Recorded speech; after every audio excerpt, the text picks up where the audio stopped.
Welcome in, everybody, to the best in true crime podcasting. This is True Crime Tuesday. I'm Tim Dennis. Got a great show for you today, folks. I ran into, through a mutual friend of ours, Alan Warren, an amazing book that I want to talk to you about today. And folks, boy, this is a long one, but a good one. And in Jimmy the King, Murder, Vice, and the Reign of a Dirty Cop. And we're going to jump into it right away today. Our guest has put together a doozy of a book that you're going to want to thumb through, not just thumb through, but really spend some time with it. Gus Garcia-Roberts is an investigative reporter for the Washington Post. He previously worked on investigative teams for Newsday, the Los Angeles Times, and USA Today. He was a member of the Newsday team that was a finalist for the 2014 Pulitzer Prize for Public Service for its series on hidden police misconduct on the eastern end of Long Island. He is the co-author of Bloodsport, A-Rod in the Quest to End Baseball's Steroid Era, and the author of Jimmy the King, Murder, Corruption, and an American Cop, which is the book that we are talking about today. Let's welcome in to True Crime Tuesday, Gus Garcia-Roberts. Gus, welcome to the program. It's my pleasure to have you today. Thanks so much for having me on, Tim. Appreciate it. Boy, I tell you, when I got a chance to sit down and really spend some time with this book, the first of all, the detail in the what you think should be an easy case is not an easy case at all. This thing unpeels like an onion. There's so many different layers. Let's just start on the outside and work our way in. First of all, tell me about the origins of this case and you sitting down with this case. How do you come across this case? Right. So there's the case that you're referring to. It's a homicide, I believe. It's a homicide of a boy in 1979 in Smithtown, New York. His name's John Pius, and he was discovered, behind a elementary schoolyard with 6 stones stuffed down his throat. And so it was sort of this seismic kind of existential crisis for young suburbia, at that time, because the whole idea of the, new suburbs like those in Smithtown, which was 40 miles east or 50 miles east of New York City, is that sort of crime doesn't happen. And so it was a really big deal at the time. And one of the witnesses that emerged in the sort of troubled homicide prosecution that followed was a kid named James Burke. Fast forward 4 decades, James Burke he has been a police chief of Suffolk County Police Department, which is one of the largest police departments in the country, and a extremely corrupt one. And so Burke has this whole saga of a rise and fall that sort of starts with this murder. And so I was doing essentially a biography of James Burke, and I wanted to learn more about how he got his start. And so I dug really deeply into the John Pius case, and collected thousands of pages of transcripts and spoke to everybody I could who was still alive, and really studied studied the case and came to understand that it was deeply flawed, and that this guy who later became a police chief was sort of at the center of its flaws, and that his testimony in the case was quite dubious and in my opinion likely led to the wrongful convictions of 4 of his buddies. What kills me, Gus, going through the book is this takes place as you explain it and as it's mapped out. And thank you, by the way, in the beginning of the book, to set the scene. What's amazing to me is that you actually put up a map of Suffolk County, New York, which is where this takes place, so that people get an idea of the lay of the land and what exactly we're talking about before we even jump into the book, which is quite helpful. And you break it down not only by county, but you put down a map of Smithtown, New York, which is where the main crime, the John Pius crime, takes place.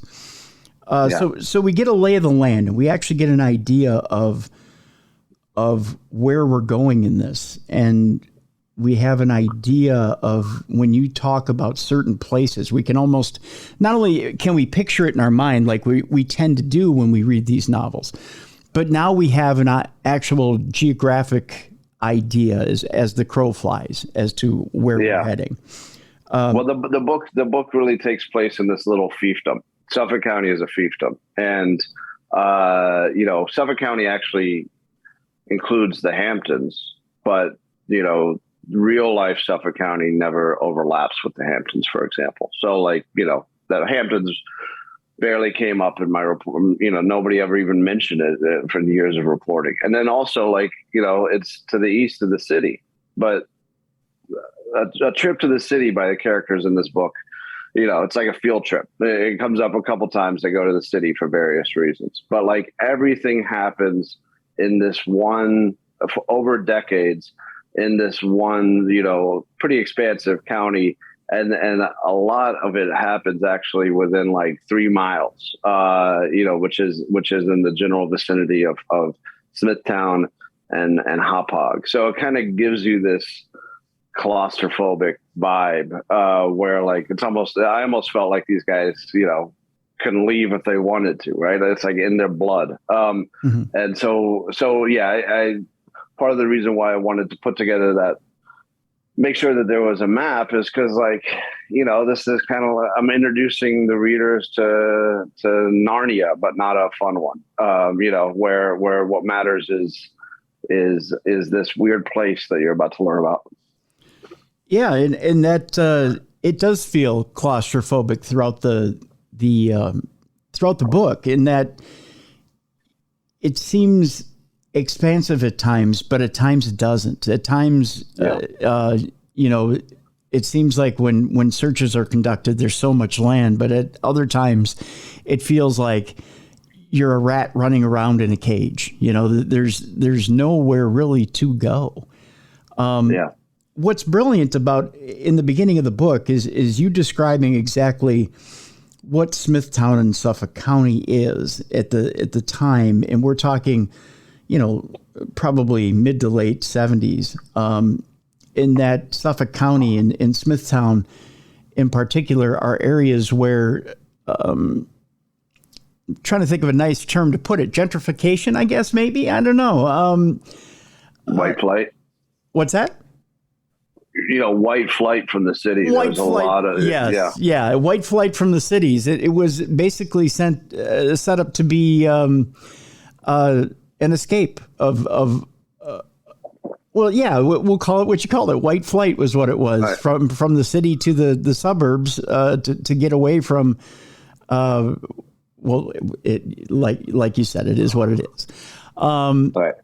And so it was this little, as you put it, fantasy world, Narnia of the whites. Right. And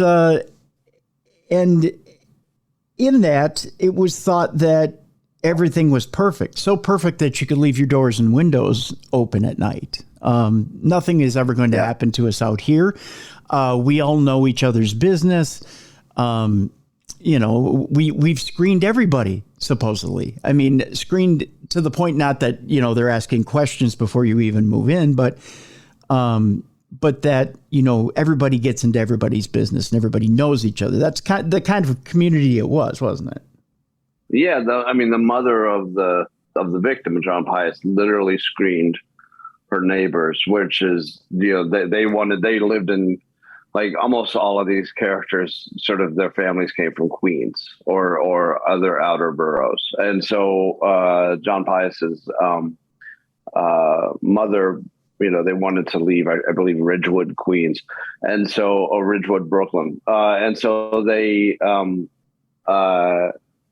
she was, went to Smithtown, the final sort of move before deciding on a house, and knocked on all the neighbors' doors and talked to the neighbors. And so really, that's what it was. It was about sort of vetting the neighbors, vetting who you're going to live with. And it was about sort of trying to create this perfect little homogenous community. And then, this terrible event occurs, which really puts a lie to the idea that you can escape horrible events by trying to curate who you live with.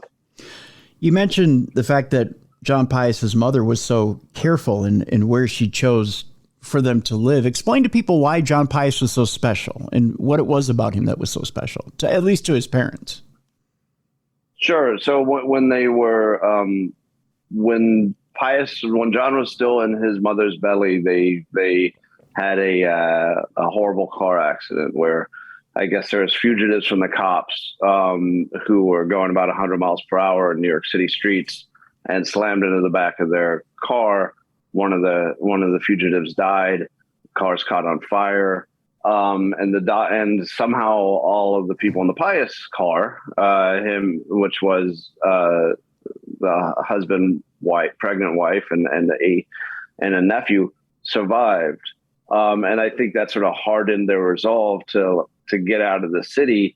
And it also kind of gave this, the doctors told her, told his mother that she would never have another child besides this one.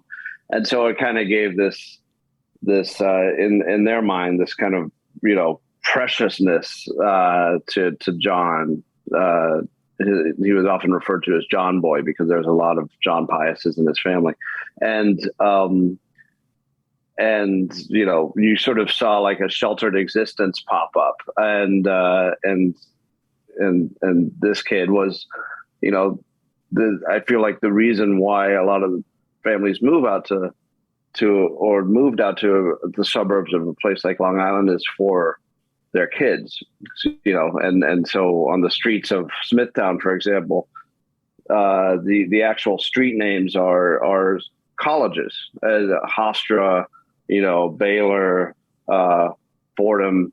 And the idea, and these are new streets. These are streets that 10 years ago were potato fields. Mm-hmm. And so the idea of this whole existence is upward mobility and safety, and making it so that your kids, go on to be success stories. And, I think what's unfortunate is the four boys who I believe got railroaded in this case.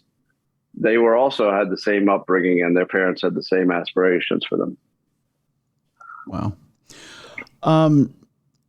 So in that, so John Pius, and we'll get to the situation in a second here as Sure. to what exactly happened that fateful night. But so John Pius ends up growing up in the area of Smithtown here with his parents, and he finds a group of friends, which they end up being a couple of years older, correct, than he is. But they form this little friendship, and he ends up getting the equivalent of what you could describe as older brothers, right?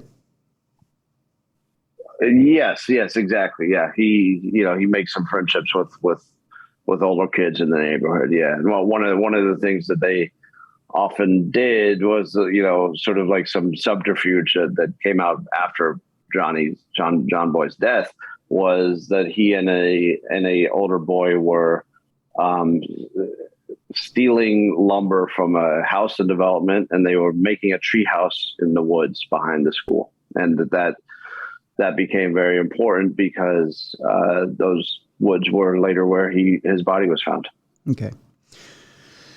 So there's also, we should mention too, amongst these boys, there's a little bit of illegal activity too, in that they're underage, but they also like to drink a little bit. They like to smoke a little weed, stuff like that. Yeah. John and his immediate friends, it's pretty mild stuff. But there was a crew of, there were a couple of crews of boys in the area of Smithtown who, were known for sort of more serious quasi-criminal shenanigans. Yeah. Yeah. Okay. So there comes a point in the early part of the book where a couple of his friends come upon, I believe it's a mini bike frame that's in the garbage, right? Yes. a couple of neighborhood boys. It was Peter Cotterero, Mike Cotterero, who were brothers, Tom Ryan and Rob Brenzick. And so these boys weren't necessarily John's friends, but, they sort of knew him from the neighborhood. Okay. But they were a group of friends, and they were driving around in one of their cars, and they saw a junked mini bike, which was basically a frame of what used to be an engine powered mini bike. And they decided that they wanted to take it. And, there's a lot of debate about whether or not they stole it or whether they took it out of the garbage. But either way, they take the mini bike. And at one point one of the boys who wanted the mini bike is sort of riding the mini bike in the schoolyard of the elementary school while hanging on to his friend's car. And so like that's that image and that scene and that activity by them becomes a pretty big point down the road because it puts them in a certain spot. Okay. So at this point, they get a hold of this mini bike. And it's at this point that there's some issues as to, I believe, John Pius himself was going to go to meet his friend right around the same time, to go get this wood and then start building up the fort again. He was supposed to meet his friend at a certain time. I believe it was right around, was it 9:15 that he was supposed to meet him? It was a little vague, but yes, he was supposed to meet his friend that night, and instead he never showed. And I don't think the friend thought much about it. But John, by the next morning, there was some alarm because John Pius was nowhere to be found, and the whole sort of neighborhood knew about it at that point. And so, I know also he was in a garage. I'm sorry, I didn't mean to interrupt there, Gus, but he was also in a garage and he was working on his bike. Is that what it was? And he was arguing with his father? Yeah. So essentially, as the police did, and then later as I did, right, backtracking a little bit, what is trying to figure out, John Pius's activity the day before he went missing. Mm-hmm. And so he was, I believe he was fishing on a pier, and then he came home, and at one point he was biking home and his tire got flat. So he called his dad to come pick him up. He's then in the garage with his dad, and they apparently are working on fixing the tire. What makes the whole situation, somewhat difficult to parse is that the person's word is that we only have one person's word to go on as to John Pius's activity that night, and it's the father, and that's a story that shifts, in various tellings.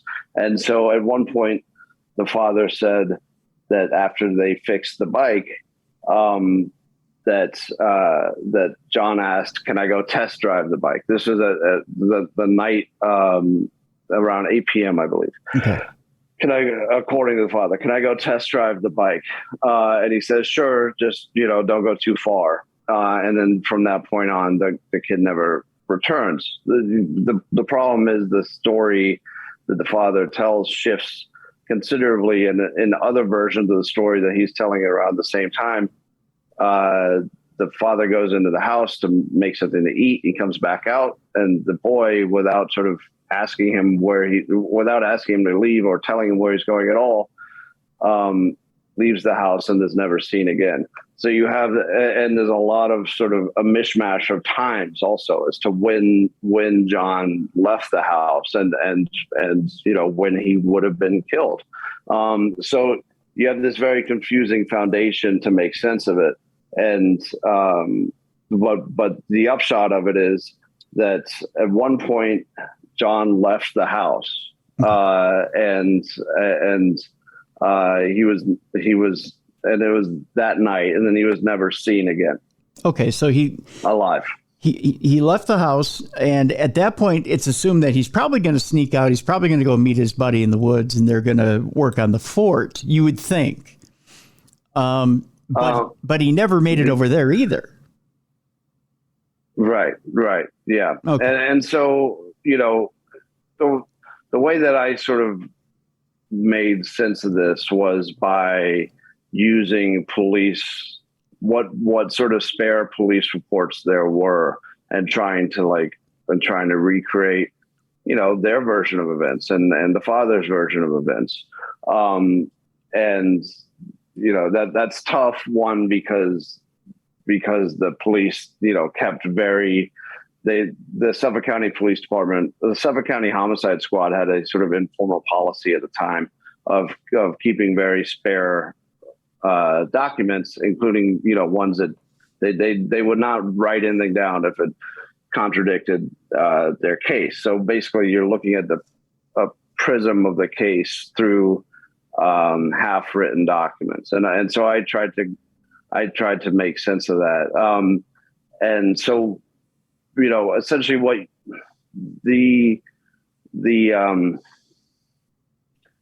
so what you have is, what we know is that John Pius left the house, that night, April 20th, 1979.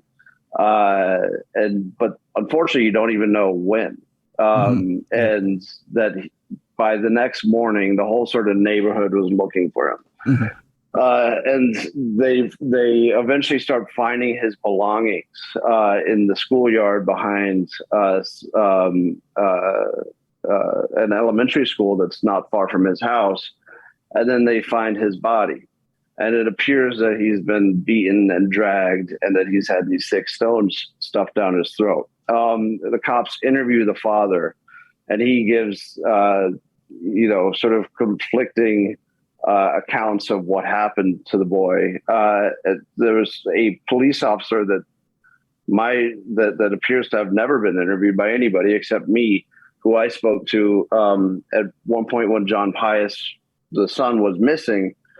There was a missing persons report made, or he was reported missing by his mother. Mm-hmm. And so I spoke to the cop who actually spoke to the mother when she was making those reports. And she tells a different story than anything that the father said, which is that the son argued with the father, and then left without saying where he was going, which is sort of a big deal to learn that perhaps the son was in the fight when he went missing. And the injuries that were on the boy's body are pretty horrendous and stunning, which is just, he appeared to have been stomped and beaten. And one of the major clues that the police sort of seized on was there was a design on his face, which matched the bottom of a sole of a Puma sneaker. And that, that piece of evidence kind of marked the direction of the investigation going forward. The police sort of, did some quick deduction. Who wears Puma sneakers in Smithtown, New York at that time? It was kids. And so from there, the police, the homicide squad sort of focused on the kids of Smithtown, New York, and, other suspects, including, in my opinion, John Pius, the father, were never considered at all. Interesting. Well, let's do this, Gus. Let's take our break. When we come back, I want to talk to you a little bit about that sneaker theory and why the cops kind of got off the track for a little bit and then got back on it, which is kind of interesting. And then bring in the subject of our book and why the subject of our book came in when he came in, and the interesting parallel you draw between the subject of our book and the kids in the book too, which is interesting as well. Our guest is Gus Garcia-Roberts, and the book that we're talking about is Jimmy the King, Murder, Vice, and the Reign of a Dirty Cop. When we come back, we're talking with Gus Garcia-Roberts. The book is Jimmy the King, Murder, Vice, and the Reign of a Dirty Cop. And when we come back, we'll talk a little bit about the parallels between Jimmy Burke and the kids in this case and why they're more similar than you may think. That's coming up next on the best in true crime podcasting. This is True Crime Tuesday. Welcome back to the best in true crime podcasting. This is True Crime Tuesday. I'm Tim Dennis. Our guest is Gus Garcia-Roberts. The book is Jimmy the King, Murder, Vice, and the Reign of a Dirty Cop. Gus, before we went to break, I teased that, we now have the print on John Pius's face of a little bit of I believe it's a diamond shape, which is on the bottom of a puma tread. Yep. And it's on the corpse of John Pius on his face. There's a time in the book where they're ultra focused on kids because, of course, kids wear sneakers. They wear Pumas. And there were only a couple of kids, I believe, that had Pumas in this case. So they thought they had a good lead. But then don't they kind of get led astray a little bit by one of the kids in town because of kind of a more violent profile? Yeah. So the Puma sneakers kind of, makes them focus on yanking kids off the street. And essentially they, the Suffolk County Homicide Squad at this point, it was a pretty notorious unit, and it was known for interrogating suspects to the point of brutalizing them, torturing them, not letting them out of the precinct until they confessed. They were all about confessions. And so they sort of adapted that to a bunch of suburban teenagers in this case. And they would yank the classmates of John Pius off of the streets and bring them down to the precinct, often lie to their parents about where they were. So in multiple cases, the parents called, reporting their kids missing. Another kid, John Pius had just been killed, so they were afraid that there was like a serial killer in the midst. And the police would say, okay, we'll put in a missing persons report. We don't know where those kids are, even though those kids were actually in police custody being interrogated without their lawyers. And so the police kind of worked their way through a big swath of the juvenile populace of Smithtown. Eventually they get this nervous Boy Scout named Peter Carterero, who they knew had been in the area because they had heard about him and his friends taking this mini bike. And they get that kid to confess in the back of a detective's car. They tape record it. And so what you see from that point, and it's to your question, is, once they had that confession, anything else that pointed at anybody else, no matter sort of how compelling it might be, they just treated it as an annoyance to sort of be gotten rid of. And so one example of that was, from the very beginning, they knew that there was a boy who, well, actually was a man. I believe he was 18 years old. His name was Robert Burke, and he has no relation to Jimmy Burke. They knew that my reputation, he was the most dangerous kid in Smithtown. And even I spoke to his brother, who quite loves him, and even he sort of admitted, yes, this was a scary guy. He would basically, he was known for violence, sexual violence, and sort of most telling, he was known for beating up on kids, smaller kids than him, kids, who would have been about the same size as John Pius. And he was even known for stomping on their face. He had done that previously. Mm-hmm. And so you have a pretty compelling suspect here, I think. You're right. And what makes it compelling is that shortly after the confession of Peter Carterero, the cops learned that this guy, Robert Burke, has been confessing himself to other kids in quite explicit terms, he's been saying that he killed John Pius. It was during a sexual assault, and they stuffed pebbles down his throat in order to cover it up. But the cops, because they already have a confession, and you sort of see this tunnel vision throughout their investigation, they appear, ready to make this thing go away. And so, they investigate a very sort of vague alibi that Burke has, which is that he was at a party, and they speak to one person who confirms that the party happened, but not when Burke arrived or left. And they basically say case closed at that point. And so even Burke's brother, told me, the cops basically had to make it go away. The cops basically had to tell him, no, knucklehead, you didn't do this. And so, I think that, and then also the boy's father, whose sort of inconsistencies in his account were never scrutinized, are these, possible suspects who I have, I'm not saying that they did it, but I am saying that these are guys that should have been looked into. And then there's a universe of suspects, most likely that don't show up in documentation. But essentially the cops kind of chose teenagers at random from the Smithtown community and put them in a pressure cooker and saw who would confess. And then they exempted, kids like, for example, one of the kids had a father who was in the New York City Police Department. And when the detectives learned about that, they, as the kid was about to confess, they learned that he had a father in the police department, and they immediately stopped the interrogation and apologized to him. And, also Robert Burke had a father who was in the New York City Fire Department.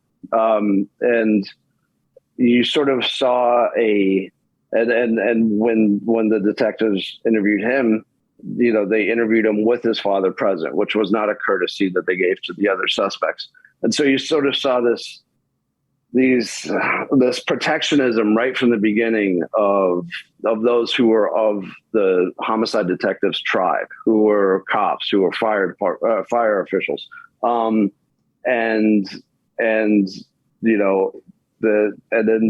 Their job became sort of trying to make this square peg fit into a round hole, which was of a confession that they had that was taped, but in which the facts of the confession really didn't match the crime scene at all. And so they had to try to make that work, and that became their job. Wow. Yeah, the level of corruption when it comes to trying to force a confession out of these four kids is amazing. I mean, the levels they went to try and get them to roll over was just astounding. Well, they had they had these kids, the four kids one of whom confessed and implicated the others. They had three of them in their precinct for I believe 17 hours. One of them locked in a boiler room while interrogating him. One of them claimed that he was that the cop kicked him. What is not debatable is that these kids were locked in police custody while the police were lying to the parents about where they were and not allowing lawyers to have access to them. Essentially what happened was, I think, the weakest kid, the most sheltered kid, the kid who's never been in trouble. That's the kid who can't withstand that. And it's a backwards system, because then you end up with, Peter Carterero, who in this crew was maybe the least likely to be involved in a murder. And he's the one that confesses. Yeah. Yeah. So it's at a point where we're learning about the abuses that the police department is putting out there, trying to get a confession, that you introduce the character of Jimmy Burke. And you draw the parallels there, and quite brilliantly, Gus, of Jimmy's upbringing and kind of how Jimmy is a little bit on the same level as our kids. He's not really too much different in that although he had a strict upbringing, he also liked to, play around like any other kid. Although there was a little something different about Jimmy. Explain to us a little bit about Jimmy Burke and his upbringing and how he's somewhat similar to our kids, yet he's different. Sure. It's a really interesting sort of childhood that he had, which was essentially he was a New York City cop's son, and he grew up in Ozone Park, Queens, which is where this really sort of tough Italian American neighborhood where the Gambino crime family is headquartered, and so he grew up sort of in the shadow of these hoods, and he went to a Catholic school where sort of gangsters take their babies for christening, and he was a extremely smart kid by all accounts. And in his Catholic school, where he wore slacks and a tie, he was, one of the brightest students. And from what I gathered, did not cause any trouble at all. There was a divorce in his family, and at age 15, he moves out to Smithtown, New York. His mom remarries, and there's a sort of shift that occurs with Burke at that point, where like suddenly that sort of Catholic school, honor student is gone, and he starts to hang out with this crew that's called the Pit People, which is in Smithtown High School East. There was an area called the Pit that was behind the school where people would smoke. And this was often like, kids who were truants and would do drugs and stuff. And so Burke kind of becomes the brains of a crew of the most notorious delinquents of Smithtown. And these are, some of them are full-blown drug addicts, even though they're 14. One of them, is known for siphoning gas from cars. They are known for burglarizing houses, and they track the price of gold because they want to know how much they can pawn it for. And they often pull off heists of their neighbors who, as you mentioned before, because of Smithtown being what it is, they didn't lock the doors, which made them for pretty easy marks. Mm-hmm. So you're going to have this these kids are the ones that if as the police later did, if you're looking for juvenile delinquents in Smithtown, Jimmy Burke's crew is sort of who you're pointed to. So in that way, he was, I think he was different than Peter Cotterero, Mike Cotterero, Rob Brunzik, and Tom Ryan, in that, Jimmy Burke's crew was more trouble. And one of the things that he was known for saying was that he wanted to be a cop like his dad, but not out of some, motivation to protect and serve, but because he felt that if you were a cop, you could get away with crimes better. Yeah. So Burke emerges. Following the confession of Peter Cotterero, the problem was that even by the standards of Suffolk County, it was a really weak case because Peter Cotterero's confession really didn't match the crime scene, and he didn't have any evidence against the three other boys that he implicated. So then there becomes this very paranoid period. They didn't charge the boys, and so it becomes this very paranoid period that follows. In the summer that follows among the teenagers of Smithtown, particularly those who run in like the Jimmy Burke crew or have connections to Michael Cotterero or Rob Brunzik, where everybody is sort of discussing the murders and implicating other people. And I think all of the kids were acutely aware that the strategy of the police and particularly of the lead prosecutor, whose name was Tom Spoda, was to wait for these kids to implicate themselves and to get informants who would then testify that they implicated themselves. So what you have is these like sheltered suburban kids who are basically acting like mobsters in a conspiracy. And I, the parallel that I drew was kind of, this was Ozone Park all over again, right? I mean, this was like the Bergen Hunt and Fish Club, which is where the Gambino crime family hung out, in which, there's these crews of kids having these furtive conversations, sort of trying to pretend that nothing is happening while wondering who's going to flip first and who's going to take the blame for this murder. And what ends up happening is Burke and a few other boys, all of whom sort of were kind of wayward kids, emerge with an extremely convenient story, which is, that they say that one of the boys, Peter's brother, Mike, pseudo confessed to them, and these pseudo confessions start sort of popping up, and they become later the foundation of the case against the murder case against the boys. And that follows even after the confession. Peter's taped confession is ultimately tossed because it's ruled coerced. And so really the only case against the boys from that point forward is the testimony of other teenagers like Jimmy Burke. And Jimmy Burke is the one whose story, who seems most willing to tailor his story. And so, eventually the boys are charged. This becomes a legal saga that spans more than a decade, and Burke's testimony shifts over that time depending on who's on trial and what sort of testimony is needed at that time. And he becomes like a Swiss Army snitch, basically, for the prosecution, and that whatever they need, he's the one that provides it. And Jimmy Burke, this wayward kid, becomes the linchpin of the prosecution against his four buddies, and it sort of, he is rewarded with a career in law enforcement.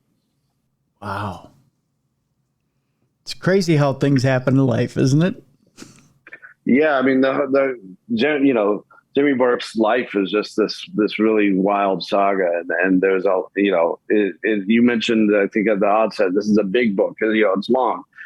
It cannot not be long because the things that happen in this guy's life are it's such a labyrinth. And it's extremely telling of sort of the environments that he learns how to navigate, and including the environment of prosecutions and law enforcement. I'm curious, Gus, when it comes to Jimmy's mindset, and you mentioned it a little bit before. It was getting into law enforcement because it was easier to commit bigger crimes. We can get a little bit further into the book. I almost want to leave the book for people to read because some of the stuff is so amazing. You go a little bit into Amityville, and I find your take on Amityville refreshing. We also, True Crime Tuesday is part of a paranormal show here in Darkness Radio. And the take on Amityville is interesting because I know one of the children from the Amityville saga who went through some very real stuff with the haunting, but it was only because of what was brought into it. Okay. He never believed that the house was haunted. It was the people. And I like that. Yeah. And it was interesting to read a little bit about Amityville. Now, for our audience, tell people a little bit of how you bring Amityville into the book. Sure. So there's kind of two main characters of the book. One is Jimmy Burke. The other is his mentor, Tom Spoda, who was the prosecutor in the Pius case, sort of takes him under his wing, later becomes DA, and then Burke becomes police chief. Spoda later goes to prison because of what happens with Jimmy Burke. So I wanted to get in the background of Tom Spoda, and basically what I learned of is that there's this lawyer who, in 1975, when the Amityville murders occur, he was, recently removed from, cleaning toilets in a sanitation plant. He was not like a top legal sort of mind, but he saw an opportunity in Amityville. And it's one of the more interesting things about the Amityville slang in my mind is that, one, it was horrifying, but two, there was from the very beginning sort of like this titillation, with how sensational it was. And I think that's even with the actors, who had involvement in the case from the very beginning. One of them was Tom Spoda, who essentially, openly manipulated his way onto the case by finding a jail guard who, much like he did with Jimmy Burke, sort of has a dubious story about his pseudo confession from Butch DeFeo, who is, the accused Amityville Slayer. Right. And that very neatly fills the holes that the prosecution had. The prosecution was worried that DeFeo, who really had no motive that made any sense for the killings, would successfully claim insanity. And Spoda said, I have a jail guard that I spoke to, and Spoda was not on the case at the moment, but he came across a jail guard, he said, who would testify that DeFeo was asking him about how other people, suspects who successfully claimed insanity, how they went about sort of bolstering that case. And the jail guard told him, they might set fire to their cell, they might stand on their bed, they might do other disturbing sort of things, attempt suicide and stuff like that. And so DeFeo then does all those things according to the jail guard, who, by the way, said, I didn't write most of them down. So it's kind of just his word. So this is a very important witness for the prosecution. I think a lot of people sort of might be surprised to learn that the prosecution of the Amityville Slayer was not an open and shut case. And in terms of it was a case that very much had the possibility of blowing up the prosecution's face. In that, first of all, you had to, the lack of a motive was a real issue, and you had to prove that he was not legally insane at the time. And so Spoda made a deal with the prosecutor on the case where he said, you can have my witness, but I want to be on the case. And so the prosecutor on the case put him second chair on the prosecution, and they ended up getting a conviction. And, that's the case that launched, a lot of careers and made a lot of people money, funnily enough. Right. I mean, so the Butch DeFeo's lawyer profited by later representing the family that moved into the house of the slaying, and the prosecutor on the case went on to a very lucrative career, including writing a book about the Amityville slayings. I think the same was for Tom Spoda, where that was really like a launching. The fact that he was part of the Amityville slaying prosecution was a launching pad to where he was in 1979, which was one of the top murder prosecutors in Suffolk County, and sort of and overseeing this, the John Pius homicide prosecution, which was a really big deal. One thing I want to add about the Amityville slaying, I think at the time people sort of weren't concerned about the Amityville Slayer's constitutional rights, right? But if you look at how the prosecution was made, you see a lot of the same ingredients that would later become notorious in Suffolk County and would also be seen in the Pius case, which is, that he was separated from his attorney. His attorney appeared to have been lied to about his whereabouts, and that he then alleged that he was beaten in ways that would later be known as the signature of Suffolk County PD, including, using phone books to hide, beating a guy, but muffling it with a phone book so that it doesn't leave marks that are, visible on a mugshot. And so, you sort of see the ingredients of the case come together. That said, I don't think DeFeo did himself any favors, in his testimony. I believe he said that God told him to do it. And so I am by no means saying that he was framed, but I found it interesting that you could see in this extremely famous case, probably the most famous case that has ever happened in Suffolk County, one of the most famous murders in the United States, that they were, engaging in really shoddy police work, and of the style that you would see in the Pius case and in many other cases where the defendant's guilt was much more in question. Understandable.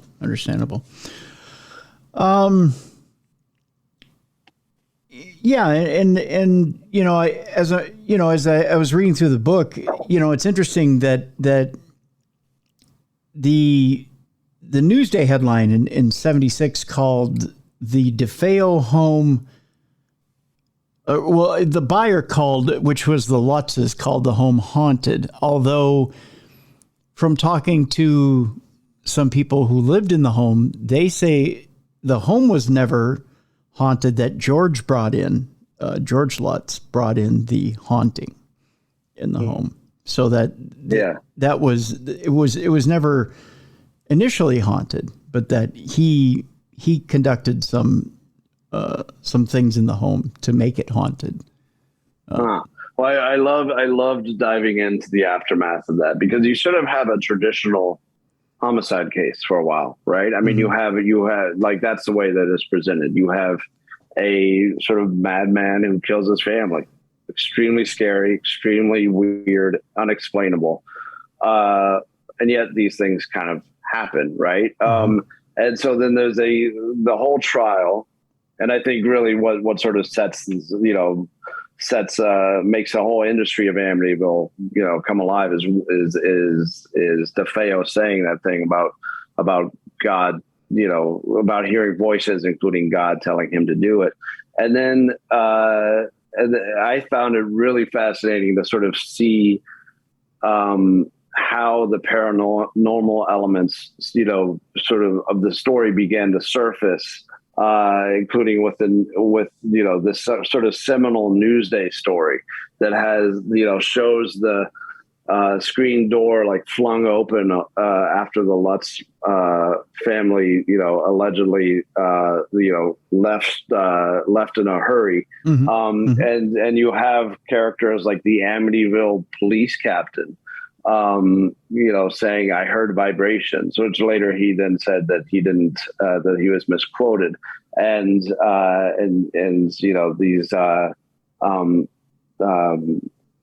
paranormal researchers are in the story. And then the thing I found most interesting was much of that initial story that sort of introduced the idea that the house was haunted relied on anonymous district attorney sources. And I've studied law enforcement for most of my career, so I'm pretty familiar with the DA sources and stuff like that. I've never seen a story that sort of combined that with paranormal activity, and I was very curious about that, and so essentially, I don't think it was necessarily intentional that this happened, but it was such a sensational story, and then from there it really became like a gold rush for all these characters involved, and including those in the DA's office, as I mentioned, and And I just, to me, that was an element of the Amityville slaying saga that I had not sort of conceived of earlier, which is that, this little town, this little fishing town, this crazy thing happens. And then somewhere along the lines, and no matter where you fall and whether or not, the house was haunted or the people was haunted, somewhere along the lines, there's this opportunism that seeps into this town where all of these characters, start to look at it differently and start to say, maybe I got a story here. Maybe I got a book here. Maybe I got a movie here. That even DeFeo himself said that that his lawyer sort of coached him to say the sensational things he said, in order to get a book deal. And I just found that was really fascinating, the intersection of like commerce and a horrible killing, and how those things, then sort of played out and resulted in this legend of Amityville. Right. I just found that it was interesting to see how it really happened in real life. Oh yeah, most definitely. Yeah. Getting back to Jimmy Burke, give us, at least our listeners, a taste of some of the more outrageous things that happened during Jimmy Burke's reign in office. Sure. Some of the more seedy, devious things that can happen in office that would kind of take our audience aback. Sure. Well, the theme of the book, I think is unavoidable, really, is the similarities between certain cop cultures and organized crime. And that is quite clear out there in Suffolk County. And Burke basically became the Don of that. And so essentially he is directly rewarded for his dubious testimony in the Pius case by a prosecutor who appeared to lie in order on sort of official stationery that he sent to the New York Police Department about a jam that Burke was in, where he was caught drunk driving and then didn't address his bench warrant. So a prosecutor sent stationery to the NYPD that basically, by all accounts, and the prosecutor himself has not, won't speak to me about it, but it appears that he's lying about it. And so through that, they get him a job at the NYPD. Burke, even though he's like severely unqualified for that. And then he later transfers to Suffolk County PD. And his history as a cop includes, having a relationship with a sex worker in his precinct who they're alleged to, and she says that he smoked crack with her.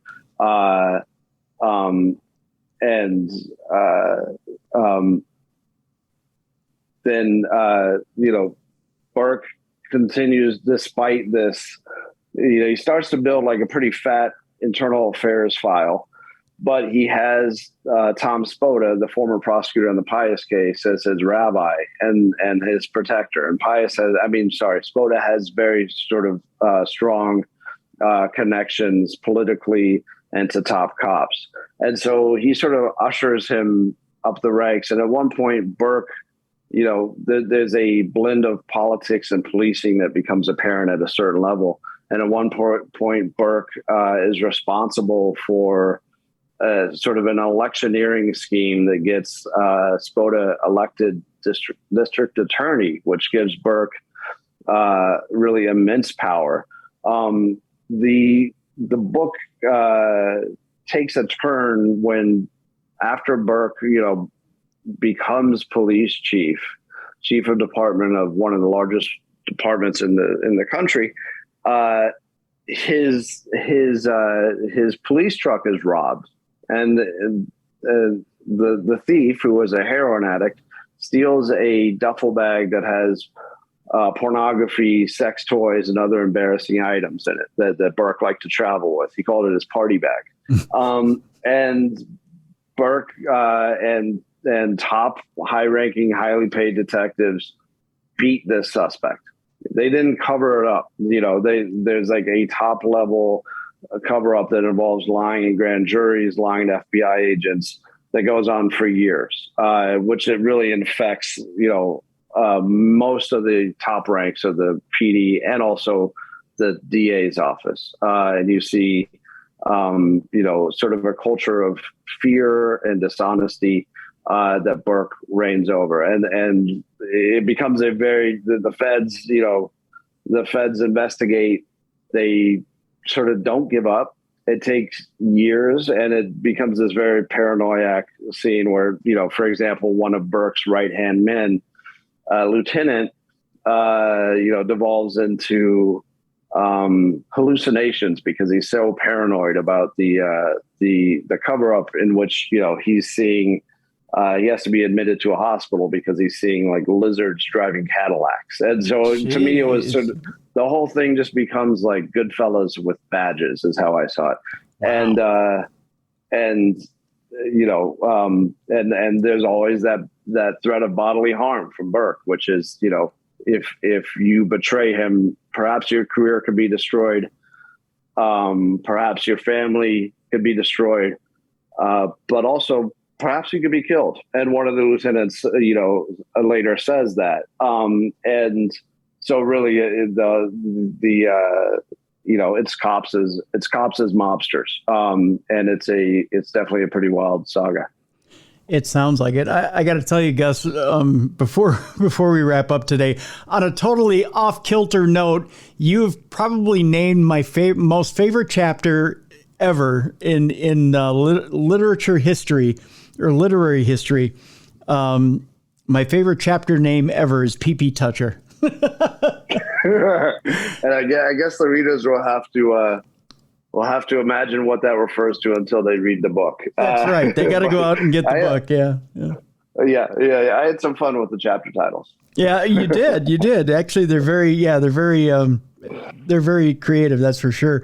But yeah, I saw the chapter name and I giggled. But again, that's the third grader in me. That's that. I think it must be the third grader in me too. And there's some phrases where if you see them in a police report, then you say, well, that's too good. That's not typically what you see in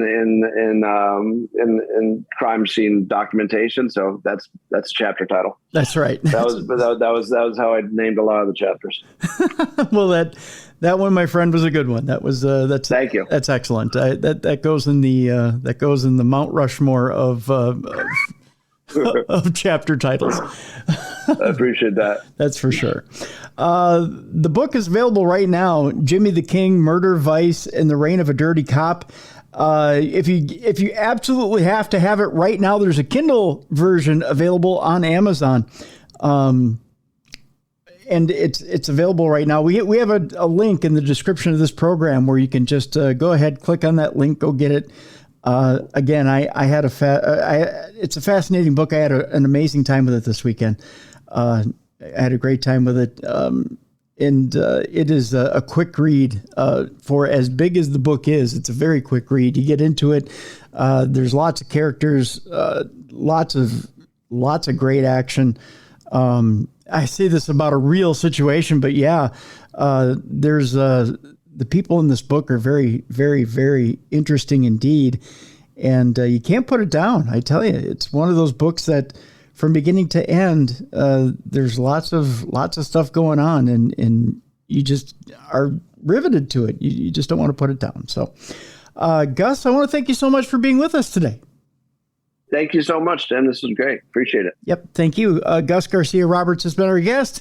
Again, the book, Jimmy the King, Murder, Vice, and the Reign of a Dirty Cop. Go ahead and pick it up. The link is in the description of this show. Go ahead and pick it up right now. It's time now for us to turn over another page. We'll lighten it up a little bit. It's time now for Dumb Crimes and Stupid Criminals. It's Crayon News story time.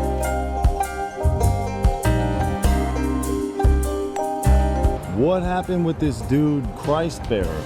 I heard he cut his penis off and then jumped off a balcony. Suspect pulls gun from butt, shoots twice at Denver police. What is your emergency? I need help. And what's the problem? I'm too high. You're too high? Yeah. It's that time once again. It is the second half of True Crime Tuesday. It's time now for Dumb Crimes and Stupid Criminals. It's myself, Timmy D, Tim Dennis, and the BCB, that big cuddly bear, Beer City Bruiser. How you doing, Bruiser? I'm doing good, Tim. You're bringing the closer in, huh? Bringing the closer in to close up the program. That's right. You said closer, and it just gave me a morbid thought. Are you ready for this? I'm ready. Because I love morbid. I'm starting on a morbid note. We lost somebody yesterday, which was very, very sad. Paul Sorvino passed away yesterday. Oh, that's right. Yeah, character actor best known for his role in Goodfellas. He was Paulie Cicero. He sliced his garlic very thin with a razor blade while he was in jail in Goodfellas. Yep. Remember that? Yeah. Oh yeah, he was a fantastic actor. He was always the mob boss in whatever role he played. He was. He also played a cop on Law and Order. He played Sergeant Phil Soretta. I didn't know that. I'll have to go back and watch that. Just one season. It was before. Okay. It was before Jerry Orbach came in, so it was real early in Law and Order history. But he just did the 1 year, and he wasn't comfortable with it. He didn't feel right with it, so he really, so he backed out. He played a father of somebody in a sitcom too, and I don't remember what sitcom it was. Yes, I'll get to that here in a second, and I'll tell you exactly which one it was. So Paul Sorvino played Paulie Cicero in Goodfellas, died at age 83. The quote is, "Our hearts are broken. There will never be another Paul Sorvino. He was the love of my life and one of the greatest performers to ever grace the screen and stage." That, according to his wife, Dee Sorvino. She said that to The Hollywood Reporter. She said Sorvino died Monday of natural causes. Sorvino grew up in Brooklyn and was in the entertainment industry for more than 50 years and made his Broadway debut in 1964's Bonjour. His film debut came 6 years later in Carl Reiner's Where's Papa? That's a hell of a way to start when Carl Reiner taps you for his film. Yeah, exactly. Yeah. Like, that's just going right to the top. Yeah, it is. Sorvino's dozens of movie roles included a supporting role in 1973's Oscar-nominated A Touch of Class. A role as an Italian-American communist in 1981's Reds was the first of three collaborations with longtime friend Warren Beatty. Sorvino often played criminals, but he was on the other side of the law in some roles, including a 31-episode stint as NYPD Sergeant Phil Soretta in Law and Order in 1991 and 92. There are many people who think I'm actually a gangster or a mafioso, largely because of Goodfellas, he once said, per the Reporter. I suppose that's the price you pay for being effective in a role. In real life, his passions included poetry, painting, and opera. Sorvino, who started taking voice lessons when he was 8 years old and dreamed of becoming a singer, made his New York City opera debut in The Most Happy Fella in 2006. Sorvino had three children, including actors Mira Sorvino and Michael Sorvino. He was seen weeping with joy when Mira Sorvino won the Best Supporting Actress Oscar for Mighty Aphrodite in 1996. Decades later, he said that if he had known that his daughter had been sexually harassed and blacklisted by Harvey Weinstein, the producer, he would not be walking, he'd be in a wheelchair. But we're not supposed to think of him as a mobster. No, but yeah, we're not supposed to think of him as a tough guy. Yeah, there was an interesting, I was reading the Hollywood Reporter story, and he said that when he was tapped to play Paulie in Goodfellas, he said to tell his name is escaping me now, the movie maker, why is it escaping me? I'm getting old. That's why, Bruiser. But he told him, tell him to take his movie back. Or tell him to take me off the movie. To take the movie back. With all due respect, I don't think I can be that mean guy he's looking for. And then he dressed up in a suit. He got in front of a mirror and he saw that steely glint in his eye. He said, "Never mind. Never mind. I got it. I found the character." And I can't picture that movie without him in it. Yeah. Yeah. That's like without Ray Liotta, without Joe, like any of those guys. That movie, they made that movie. That one scene where he what does he give? He gives Ray Liotta's character Henry Hill. He gives him what, $2,000? Is that what it was? He says, "Now I got to turn my back on you." Yep. It's that scene. That scene for me is that one. And then Henry says, "Paula gave me his pocket change." You know. And it just kind of hits you that, that uncaring, unfeeling, acting like he's family when he's really not. Well, that's how it is with mobsters. They say you're family until you turn your back on them. Yeah. And they nailed it. Like that. I rank that up there, right up there with The Godfather as a great mobster movie. Oh yeah. Yeah. It by far is one of those movies. We all have movies where you see it on television, and I'm not talking like, you're looking for a rainy day movie to watch. I'm talking about a movie where you're just kind of scanning the channels. You've got nothing going on that day, and it's there, and you stop, and you're just mesmerized by it. And you can literally maybe not picture the whole movie, but when certain scenes happen and quotes happen, you're like, oh, and you can recite the quote word for word. Yep. And Goodfellas is one of those movies. You just stop. Yeah. You're like, yep, I'm done. I'm watching the rest of it. I can't stop. I gotta see the rest of it. Whenever I hear Joe Pesci, I always think Goodfellas or Home Alone. And they're two totally opposite characters, but that's just what I think of. Yeah, that's one of those movies, and I tell you that cast in itself is just such a classic cast.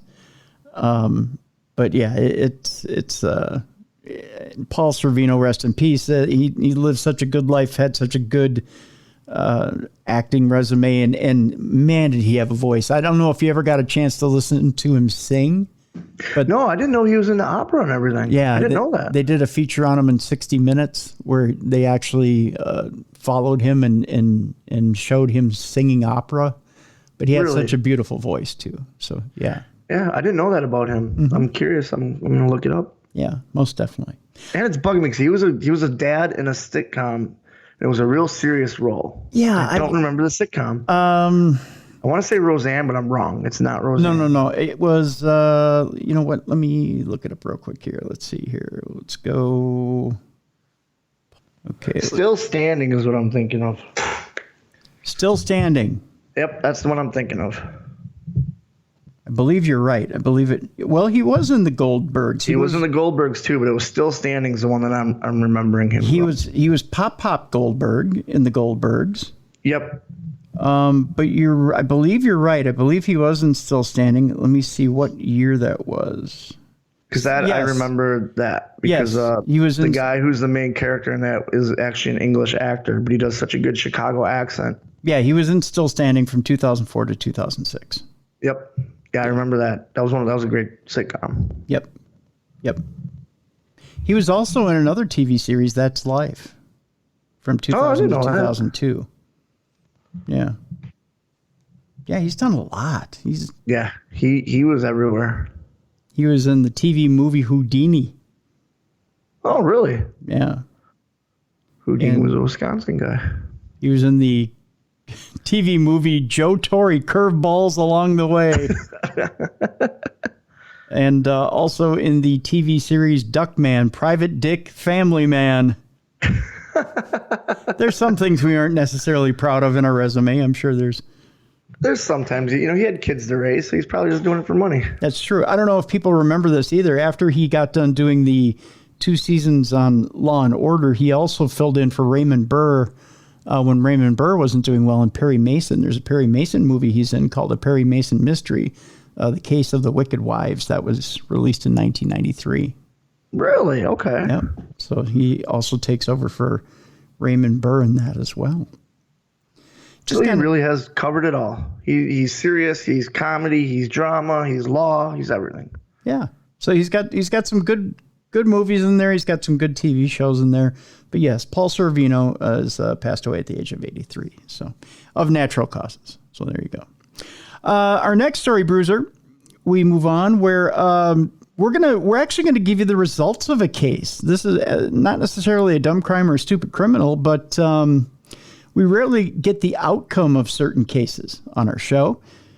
So I wanted to report the outcome of this particular case. Let me get to it here as I am filing Paul Sorvino away. Not literally. I mean, that sounds kind of weird, but no, he's already been filed away. Oh, come on now. Come on. Oh, hey, Hi-oh, no. So remains were found at a serial killer's house of horrors in 1981, and they've finally been identified. More than 4 decades after a young woman's remains were discovered on a Florida property belonging to a serial killer, cutting-edge DNA technology has finally identified the victim as a missing teenager. 16-year-old Teresa Caroline Fillingham was identified as the third of 4 bodies discovered in April 1981 at the sprawling home neighbors referred to as a house of horrors.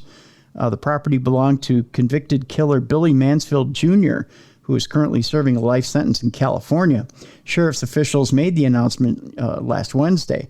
It took weeks for excavators and deputies to unearth the 4 sets of human remains buried in the junkyard owned by Mansfield in Spring Hill, sheriff's officials said in a news release.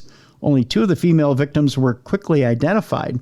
Fillingham had been reported missing by her sister Margaret Johns in Tampa on May 16th of 1980. She was a week shy of her 17th birthday.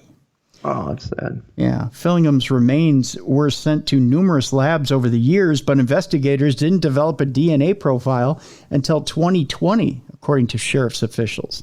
The sample was sent to the University of North Texas, seeking a match in a national database without results. They tried again this year using Parabon's snapshot DNA phenotyping service, which creates a description of the victim rather than searching for a genetic match. Using DNA evidence from this investigation, Snapshot produced trait predictions for the associated victim. Individual predictions were made from the victim's ancestry, eye color, hair color, skin color, freckling, and face shape, the news release said. The profile gave investigators an opportunity to generate their own leads, and a DNA sample from Fillingham's sister confirmed the identity, finally bringing peace to the victim's family. Mansfield had already been charged with crimes including battery, kidnapping, and sexual assault when he met 30-year-old Renee Sailing at a California tavern on December 6th of 1980. Her body was found the next morning in a drainage ditch, according to officials. Mansfield was arrested days later and charged with first-degree murder. He was eventually convicted after a mistrial and an attempted prison escape. Publicity from that case led an anonymous tipster to ask Hernando County officials to search Mansfield's home for Sandra Graham, a 21-year-old who went missing from Tampa on April 17th, 1980. On March 17th, 1981, officials unearthed the first victim, a woman in her 20s who remains unidentified to this day. A week later, they uncovered the remains of 15-year-old Elaine Ziegler, a tourist from Ohio who disappeared from a nearby campground on New Year's Eve in 1975. The bodies of Fillingham and Graham were then uncovered.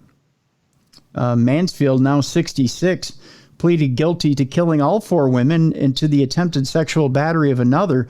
He's been denied parole multiple times, according to California prison records. Johns, Fillingham's sister, told WFLA that the positive identification has given her some closure. It gives me peace because I know I didn't lose her, she said, that she was taken. Johns added that she plans to cremate her sister's remains and split the ashes with her brother. The sad part of it is that my whole family never knew what happened to her, Johns said. My dad died without knowing. My mom died without knowing. My sister died without knowing. But at least now they have some sort of closure. So there you go. Yeah, that's good that they get the closure. And that's the cool thing right now with all these cold cases and stuff, because they're going back with the DNA and the technology is so advanced, like you just said with the snapshot stuff. Because I know with the John Wayne Gacy murders, they're going back to all those bodies, and they're getting the DNA profiles for those, just to give the family closure. You know, like, this is what happened to your son or your daughter or brother, sister, whatever. Mm-hmm. Yeah. So this is awesome to see that technology is working and they're able to give that family closure. Hopefully they can get it for that 4th body. Right. Different kind of story here and a different kind of crime, Bruiser. It's It's a dumb crime. It's one that should have been probably left behind 100, 200, 300 years ago.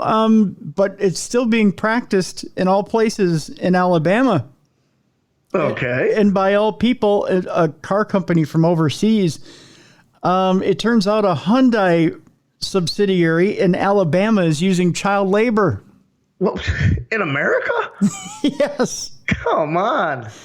Evidently, you can get away with child labor in Alabama. Insiders say siblings aged 12, 13, and 15 were among numerous underage workers. I know times are tough in America, but I didn't know we went back to the whole canary in a coal mine and kids working on the factory lines. What is this? Like, I don't know. There's a work shortage. Let's give it to the kids. Screw the parents. I guess. The use of child labor in dangerous factories isn't a thing of the past or a thing that only happens in other countries. According to a Reuters report on a Hyundai subsidiary in Alabama, Reuters says that after a 13-year-old Guatemalan girl disappeared from her family's home earlier this year, it learned that the girl and her two brothers, aged 12 and 15, had been working at a Laverne metal stamping plant that supplies the Hyundai factory in nearby Montgomery. The plant. So wait, they're kidnapping children and putting them to work? I guess. This is a whole new thing of human trafficking. I guess. The plant, which supplies parts for the Elantra, Sonata, and Santa Fe models, is owned by Hyundai subsidiary Smart Alabama LLC. SMART is an acronym, by the way, and not a way of life. Sure. Yeah. The girl was later found in Georgia with a 21-year-old coworker. Reuters says it spoke to the siblings' family and local police, who said they didn't have jurisdiction in the case, and they referred it to state authorities. Current and former employees said that the siblings were among dozens of underage workers at the plant, which has a history of safety violations. They got underage kids working for them. Well, that's a huge safety violation. Just one of them. State and federal laws ban people under 18 from working at metal stamping and pressing operations. In a statement, Smart said it obeys the law and it denies any allegations that it knowingly employed anyone who is ineligible for employment. This according to AL.com. Workers and recruiters said the minors had been supplied by staffing firms. Oh, no. Sure they were. Yeah. Insiders said the plant, which complained about a severe labor shortage in a 2020 letter seeking a visa for a Mexican worker, let many underage workers go after the girl's disappearance attracted attention. David Michaels, former Assistant Secretary of Labor for the Occupational Safety and Health Administration, otherwise known as OSHA, tells Reuters that consumers should be outraged. They should know what these cars are being built, at least in part by workers who are children and need to be in school rather than risking life and limb because their families are desperate for income, he says. The siblings' father, who also worked at the plant, says the family was indeed desperate for income at the time, but the children are no longer working and will be in school this fall. So the dad allowed it? Yeah. So he signed a permission slip, huh? I guess. I didn't know you could do that, but... He thought he was just doing it for a field trip. Nope. Turns out they're taking his hours. It turns out I guess so. I guess so. Huh. Interesting. That's got to be weird, clocking in and then looking over and seeing your 13-year-old daughter doing the same stuff you're doing. Yeah. It's just nice and easy, I guess. I guess. Well, if the kids can't make money that way, there's another way they can make money. Okay. Lemonade stands. Those are great. It's been a hot summer. Or maybe they've just got some things lying around at home they could sell. Yeah, like old comics or toys. Or Pokemon cards. Case in point, police are probing a pricey Pokemon pilferage. Say that 3 times fast. It's a little hard for me to do it once. A man reported that cards worth more than $500,000 were swiped from his home. It may be the 3 kids in question. Just saying. Wait, these cards are worth $500,000? Yes, some of the original Pokemon cards from when they first came out. Yeah. You would not believe how much they're worth, Bruiser. I don't believe it. I have a brother in his mid-20s. Some of his original Pokemon cards are worth a small fortune. Really? Mm-hmm. Yeah. Well, I guess if there's collectors out there, there's a market for it. Yeah. Let's just say there's a lot of millennials out there that are sitting on small fortunes. Do they know they're sitting on small fortunes? Oh, yeah. Yeah, they're aware of it. Yeah, they're aware of it. Maybe that's why they have the attitude. What are you going to do? I'm going to sell my Pokemon collection and buy you. Yeah, yeah. I choose Charizard, and therefore I throw out my 401k. I feel bad now for not getting into Pokemon. See? Police are investigating the reported theft of Pokemon cards valued in excess of $500,000 from a man who kept the first edition collectibles in a temperature-controlled room in his South Carolina residence. This guy was out for blood. See, I can't judge them because I know people that keep their comic books in temperature-controlled room with the bags, because it's legitimately the same thing. Bagged, boarded, boxed. The 3 Bs. Yep. And then he has it in a temperature. It's like a humidor is what it is. Sure. 62-year-old insurance broker last week by the name of Christopher Polidoro reported the Pokemon pilferage to the Spartanburg County Sheriff's Office. This according to a police report. Polidoro, who lives in a 6,800 square foot waterfront home. I couldn't even say it. I was shocked. 6,800 square feet. I think he makes some money. Yeah, I think he's a little rich. Yeah. Told police that the cards were swiped from his collectible room, which also houses his baseball, football, and basketball cards. Polidoro, the divorced father of 2 adult children, lives with his fiancée in the 7-bedroom residence, which he purchased in 2014 for $431,000. My guess that home right now probably going for about $750,000, probably close to $1 million. Yeah, with the way the market is. What do you need 7 rooms for, though? Your kids, 2 kids and you and your fiance. That's 4 rooms. That's all you need. Then a man cave. Temperature-controlled collectible room. Hello. You're right. My bad. Yep. My bad. Mm-hmm. According to police report, Polidoro told investigators that the only other individuals to enter the collectibles room in the past 9 months were workers with an HVAC company. The report states that the Pokemon cards were valued at $500 million. $500 million? $500 million with a B, which Polidoro told TSG was a typo on the part of the cops. Additionally, Polidoro said 3 unopened boxes of cards were stolen, not 1.5. It was not $500 million, it was $500,000. So okay. Yeah, it was 500,000. And he said he has unopened packs. Why not open them? Is there more value if they're not open? Yes, more value if you have an unopened box. Really? Yep. Is that the same for baseball cards too? Yes. Because I have an unopened baseball box from like '92, I think. Yeah, keep that unopened. Go look it up online. Okay. Yeah, I found it at a flea market. There you go. Polidoro said that he purchased the Pokemon cards more than 20 years ago, and that the unopened boxes each held 24 packs of cards. One of the boxes, he said, contained a valuable Japanese edition of the cards. The Pokemon collection was not insured, said Polidoro. You got to insure it if it's that much money. Yeah, that's right. Who added that his valuation of the cards was based on recent auction sales that netted sellers 6 figures for similar first edition boxes that were issued in 1999. Yeah, but you can't base on auction prices. Auction prices it all depends on who's there, and that's not necessarily the market. I'd go after retail, but still, that's quite a chunk of change. I would call him a dumb collector, not a dumb criminal. Yeah, he's a very dumb collector. Yeah. Why wouldn't you? I know people that have comic books that are only a couple $1,000s and they insure them. Sure. Because comic books go up and down in value every single day. You and I talk about that off air all the time. Yep. So I'm assuming Pokemon's the same way, where it depends.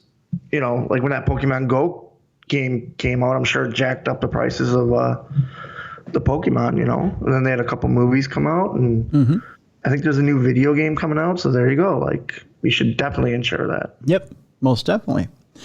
One other thing you might want to call the cops about insuring, if you're going to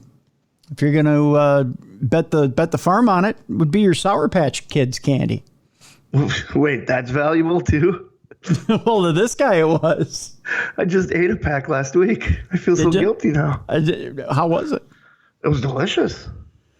Well, according to this 37-year-old Florida man, of course he's in Florida. He had an issue with it, so he called 911. Hasn't he seen the commercials? First they're sour, then they're sweet. He just had to wait for the sweet part. Yeah, well, evidently he had an issue, Bruiser, and he called 911. He was arrested shortly after that. Evidently, you're not supposed to call 911 for stuff like that.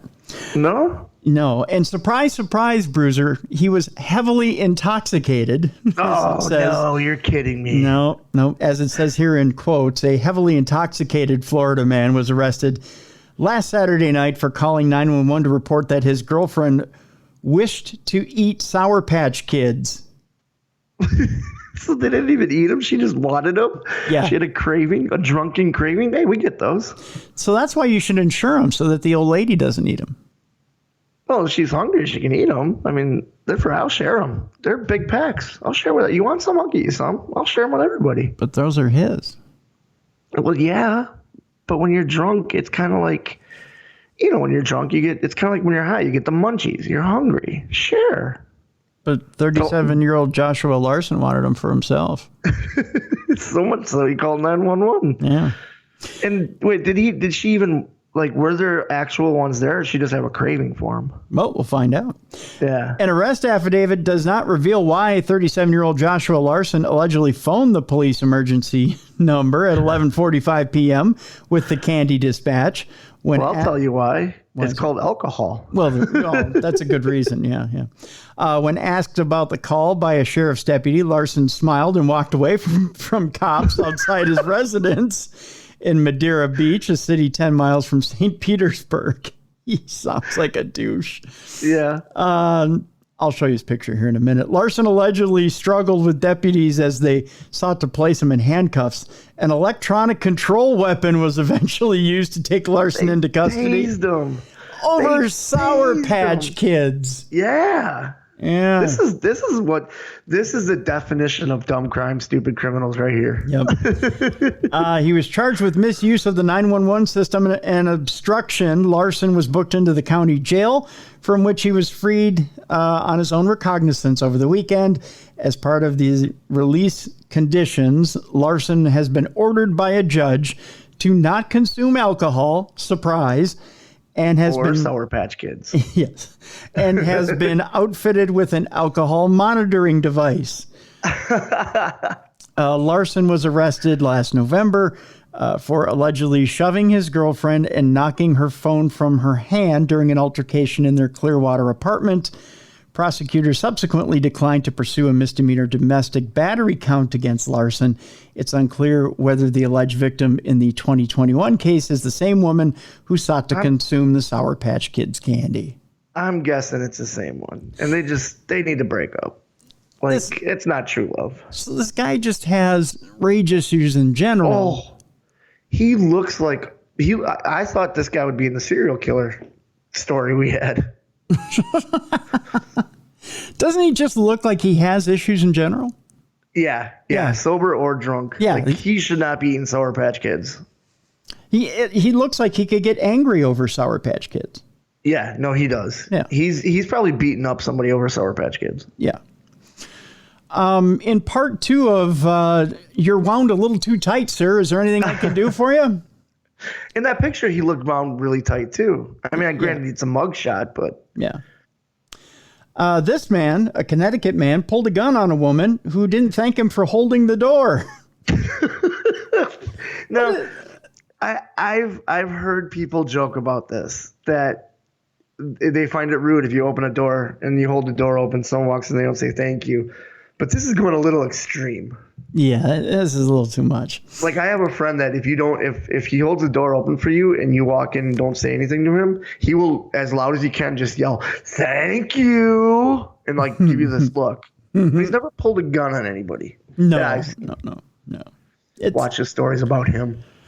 I think it is. No, I'm just kidding. A Connecticut man pulled a gun on 2 women after they didn't thank him for holding the door at a store. This according to authorities. 25-year-old Joshua Murray of New Haven was at a Family Dollar store. Figures it was either going to happen there or Walmart. Yeah, one of the two. Yeah.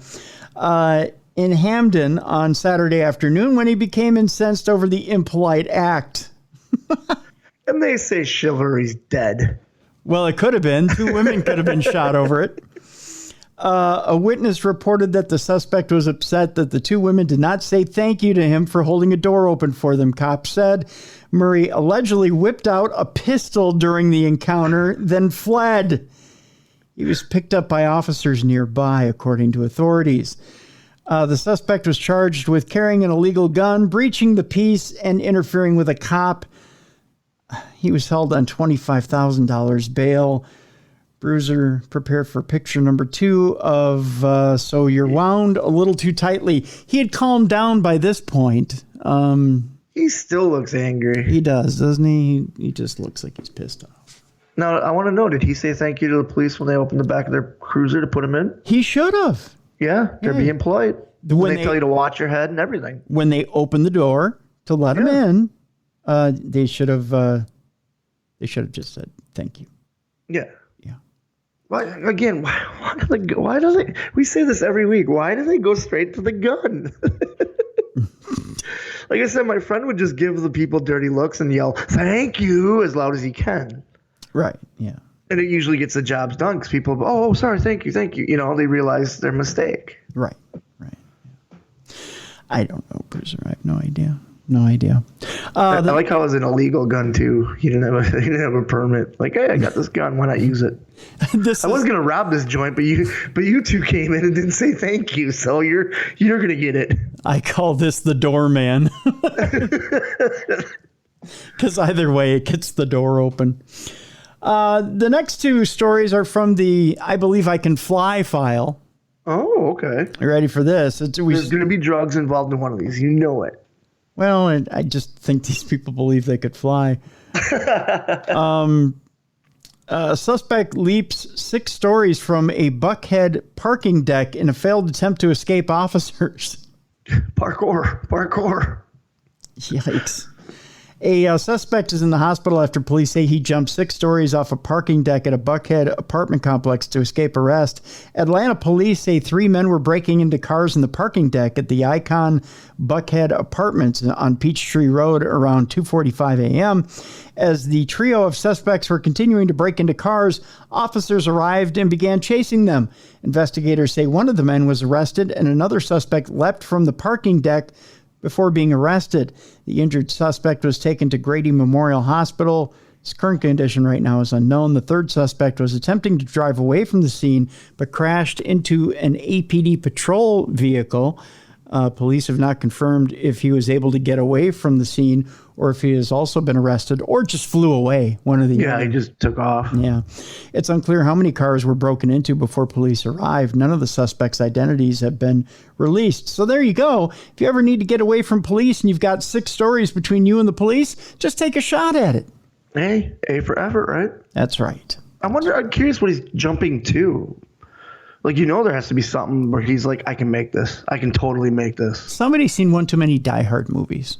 Yes. Yeah. He forgot to tie the fire hose around his waist. Yeah, that's exactly what it was. In the second part of the I Believe I Can Fly, evidently monkeys aren't smartened up to the fact that humans don't fly.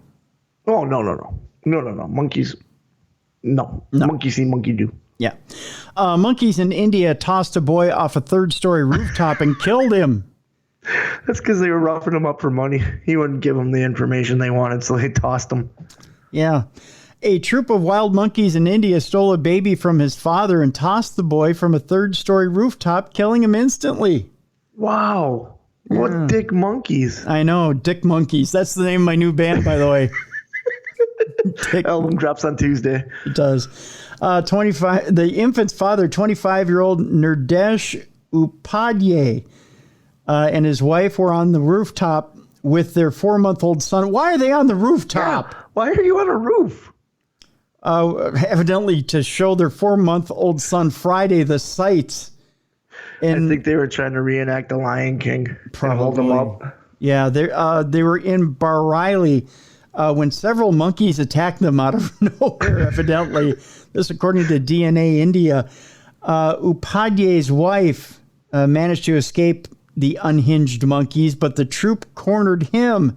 He tried to run off, but dropped his son as he did. Oh, nice. Oh, he threw the kid to the monkey. Here, take him. Take him.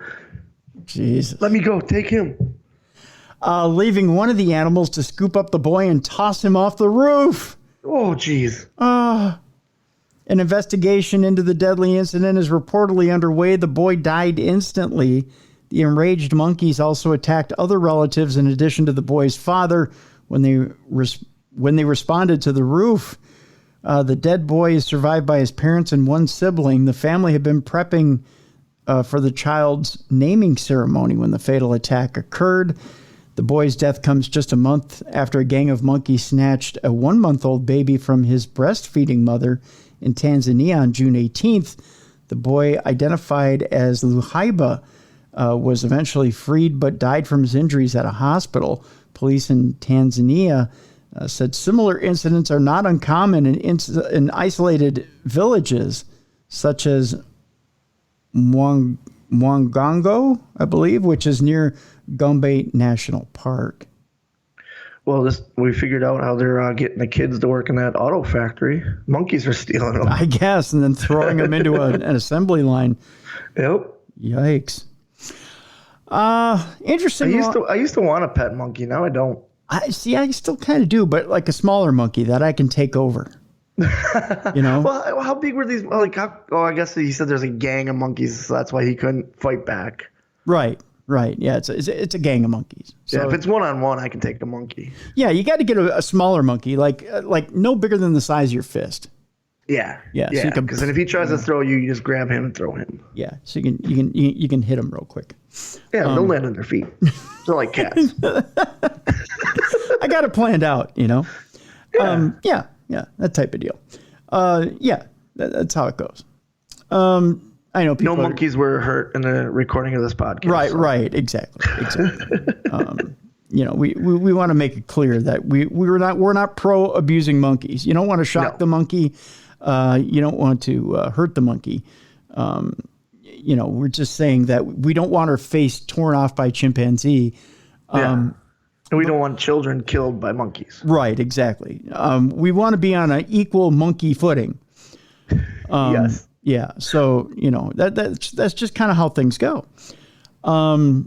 So that's kind of how we're dealing with things here on Dumb Crime, Stupid Criminals, is to be on equal monkey footing. So we feel like we need the monkey to be smaller than us, and much smaller at that. It's got to be way smaller. Yeah. Right, because we don't want no silverback gorilla or orangutan where they can rip our arms off. Right. But those are apes. Those are monkeys. But you know what I mean. But chimpanzees can still rip your face off. They can still overpower you. So you want one of those cute little tiny monkeys that, you know, they're about 6 to 12 inches high. Even they're powerful, but they're not like powerful to the point where they're gonna, you know, overpower you and put you to the ground. Yeah, the little golden ones that have like the cool faces with the sideburns and stuff. Yeah, those monkeys. Yeah, I might even go with a baboon just to see his butt. I don't know why I go that far, but you know. Well, then I could walk around without my pants on, and when people yell at me, I'll be like, "Well, tell the monkey to put his pants on." That's right. Oh, that's a good argument. I like that. See? Yeah, that's a very good argument. That's why I got thrown out of a zoo once. Because you took your pants off at a zoo? I was mooning the monkey because he was mooning me. Well, that's a good argument. I like that. I like that. You know, he puts his back on, I'll put mine back on. Fair enough. Yeah. You know, there's just no justice in the world. None. Bruiser. None whatsoever. Sometimes criminals that get away with it all the way to prison. And then they get away with it again. Really? Are you ready for a little injustice talk? Yes, let's do this. You know, we talked about the case of Ghislaine Maxwell a while ago on the program. Did you know that Ghislaine Maxwell, even in jail right now, is enjoying movies, yoga, and all kinds of things after transferring to a Florida prison? So she's in Club Fed, just like Martha Stewart was? Yep. Yeah. But okay. Martha Stewart got arrested for like tax stuff, right? Isn't that what it was? Tax. That's what you. So like, it's not a violent crime. No one was hurt. No. I can see sending her to Club Fed. Yeah. This lady perpetrated the abuse of several children over many years. Sex trafficking, my friend. Sex trafficking. Yeah. Yep. She needs to be in a prison where the only movies you can watch are like the old 1950 or even 1920 silent films, Charlie Chaplin films or something. Something like that, yeah. Yeah. The article starts out, she has a new home. Get it? She has a new home. Convicted Madam Ghislaine Maxwell has been moved 1,000 miles to a soft, low-security prison in Florida. Try not to weep for her as I read you this article. One where inmates enjoy movies, a running track, and even yoga in the yard. That's right. If you remember when we had one of the attorneys that was defending her tooth and nail on this very program, one where you guys were disgusted with this particular attorney. You had every right to be disgusted with this attorney. This attorney was afraid that Ghislaine Maxwell was going to be ripped to shreds in prison, that she wasn't going to be able to withstand the rigors of prison. Well, here's your rigors of prison if you're ready. The disgraced socialite who complained to the UN about human rights abuses during her 2 years in custody in Brooklyn was expected to serve her time in the federal correctional institution in Danbury, Connecticut, the prison that inspired Orange is the New Black. However, the Federal Bureau of Prisons confirmed to the New York Post that the 60-year-old madam was instead moved Friday to FCI Tallahassee, which is a low-security federal correctional institution in Florida.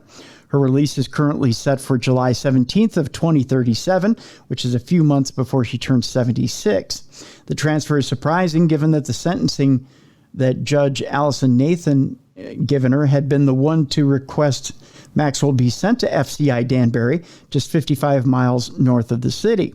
It also puts Maxwell back in Florida, where her since-deceased ex, notorious pedophile Jeffrey Epstein, abused many of his victims. Her new home will be widely different than the conditions Maxwell alleged suffering in Brooklyn, where she complained about sharing a tiny cell with rats, having maggot-infested meals, and being put through torturous treatment by guards. This is what she was complaining about before she went to trial. The federal lockup has just over 820 prisoners, both male and female, according to prison officials. While she will be awoken every morning at 6 a.m., she'll get plenty of movement and activities, unlike the solitary confinement she mostly was subjected to while held in the Big Apple. Maxwell, a longtime pal of disgraced UK Royal Prince Andrew, will wear a uniform of khaki pants and a matching shirt, or can wear a dress of the same color if she prefers. This is what the prison handbook states. And after complaining of being barred from having visitors in Brooklyn, she will be free to get weekly visits. Hold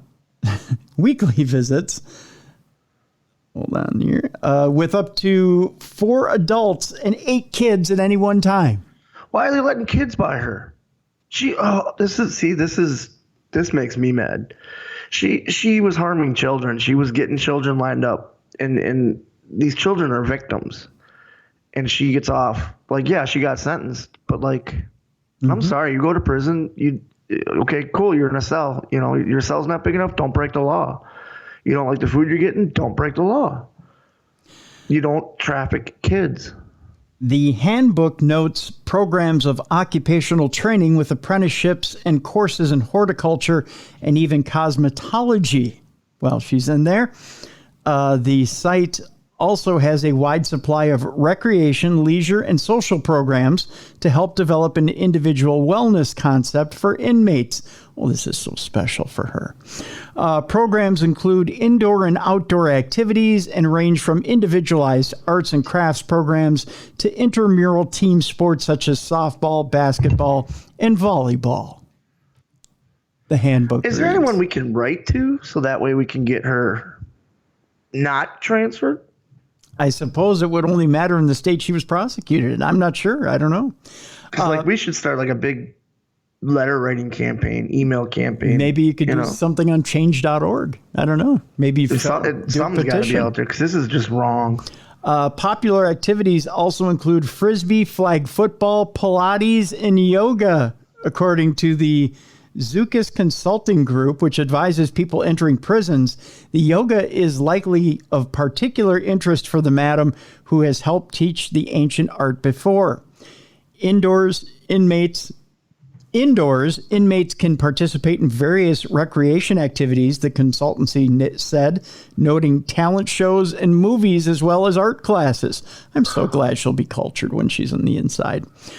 There's also a weights room as well as an outdoor track, rather. Not an indoor track, but an outdoor track. The indoor track is when you're running from other inmates, by the way. Yeah. Yeah. I'm wondering how long it takes before someone drops a weight on her. Good question.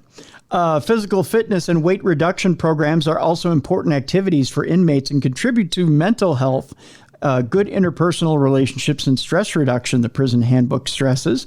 In addition, inmates can learn to use their free time constructively, it said, noting how the women can have books, magazines, and newspapers, as well as an MP3 music player, radio watch, and alarm clock. During her sentencing hearing, Maxwell had apologized to her victims, saying that she hoped her harsh incarceration brings them closure.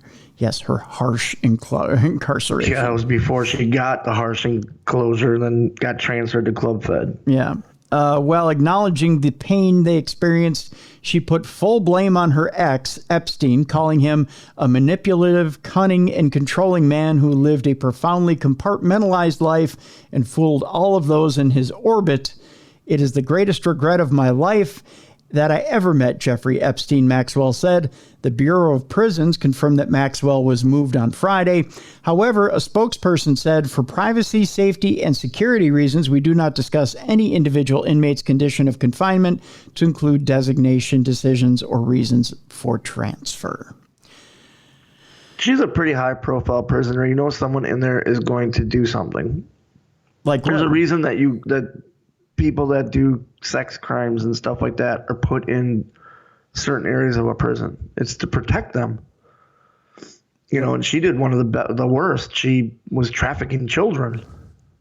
Yeah, I mean, she might have been in danger where she was, but the worst they can do here is bake her a cake. Yeah, exactly. Yeah. Yeah, they're not going to shank her with a spatula. No, it'll never happen. So, you know, she might pull a muscle doing yoga. I think she's relatively safe now, folks. If you were worried about Ghislaine Maxwell, she's going to be okay. Disgusting. Yeah. Disgusting. So there you go. We move on to Brooklyn. Pick it, Brooklyn. There's hope for us yet, Bruiser. There is justice in the world. I know I read you a bit of an injustice story there. Sometimes karma's a bitch. And sometimes karma has a sense of humor. Yeah, I agree. High-profile bishop was robbed during a live stream of services. And was Lamar Whitehead is his name, of Brooklyn, and his wife lost $400,000 in jewelry while live streaming a church service. Wow. That's one way that the Lord can show everybody that maybe you're collecting a little bit too much for yourself and not enough for the church. Yeah. As you're up there that's spinning yarns for the Lord. Yeah. Yeah. $400,000, huh? Yeah. And so the whole world is watching you do it while police are trying to respond at the same time. Those tuning into the live stream service of a church in Brooklyn on Sunday got a most unexpected sight. Armed assailants interrupted the sermon of Bishop Lamar Whitehead of the Leaders of Tomorrow International Ministries Church, says the NYPD. The robbers got more than a modest collection plate. Police said they made off with about $400,000 in jewelry worn by Whitehead, his wife, and possibly some churchgoers in attendance. That according to the New York Post. Why do they have so much jewelry on? I don't know. They were stunting at church, boy. He showed up like Mr. T or something? Man, they were stunting at church. They had to get their Sunday best on, and praise the Lord. They were showing the Lord, showing the Lord how good He was to them. That's all I know. In the video that was posted by the Post, see what I did there? Oh, look at that. Whitehead says, all right, and drops to the floor when the gunmen arrive. I didn't know if they wanted to shoot the church up or if they were just coming for a robbery, Whitehead said in a video posted online. Per NBC News, the bishop also defended his expensive taste against critics. Oh, here's where he claps back at you. You ready, Bruce? Yeah, yep. He says a lot of people are going to say, why are you so flashy? It's my prerogative to purchase what I want to purchase if I work hard for it. He's not working that hard for it. Yeah, he works 1 day a week. Whitehead is not exactly low profile. 2 months ago, he made headlines for trying to negotiate the surrender of a subway murder suspect, though police made that arrest without his help. Police have made no arrest in Sunday's I just want the police to know I'm here to help. No, you're good, man. No, I am here. No, I am here to negotiate. Help. By the way, we're good. We're good. When I flash my ring at the perpetrator and blind him with it, you move in and arrest him. Ready? Yes. Look at my ring. Look at it. Look at it. Is it blinding you yet? Go get him. Go get him. I'm going to take my medallion and I'm going to wave it back and forth and make him sleepy. You go arrest him. Speaking of things that shine and blind you, we have an interesting diamonds case here, which is kind of ridiculous. Well, that kind of was an interesting diamonds case too, if you think about it. It was, yeah. losing your jewelry while preaching online. The Tamara Ecclestone diamonds case and how it was cracked over in England is kind of interesting, in that it was cracked with a bit of a dick pic. Oh, really? Someone was putting a ring on their dick and like, hey. Well, I don't know that it was cracked like that, but a dick pic solved the case. Please say he was wearing the ring on his hand while holding it. Who says, Bruiser, that dick pics don't help anything? They don't. That dick pics we've are said it useless. numerous times. They don't. Well, I mean, we've said that, but who says that dick pics are useless? Well, I know I've received some myself, and they're useless to me. Well, I bet. That's how I knew I made an underwater needlepoint, is I got one of those. Ah, I see.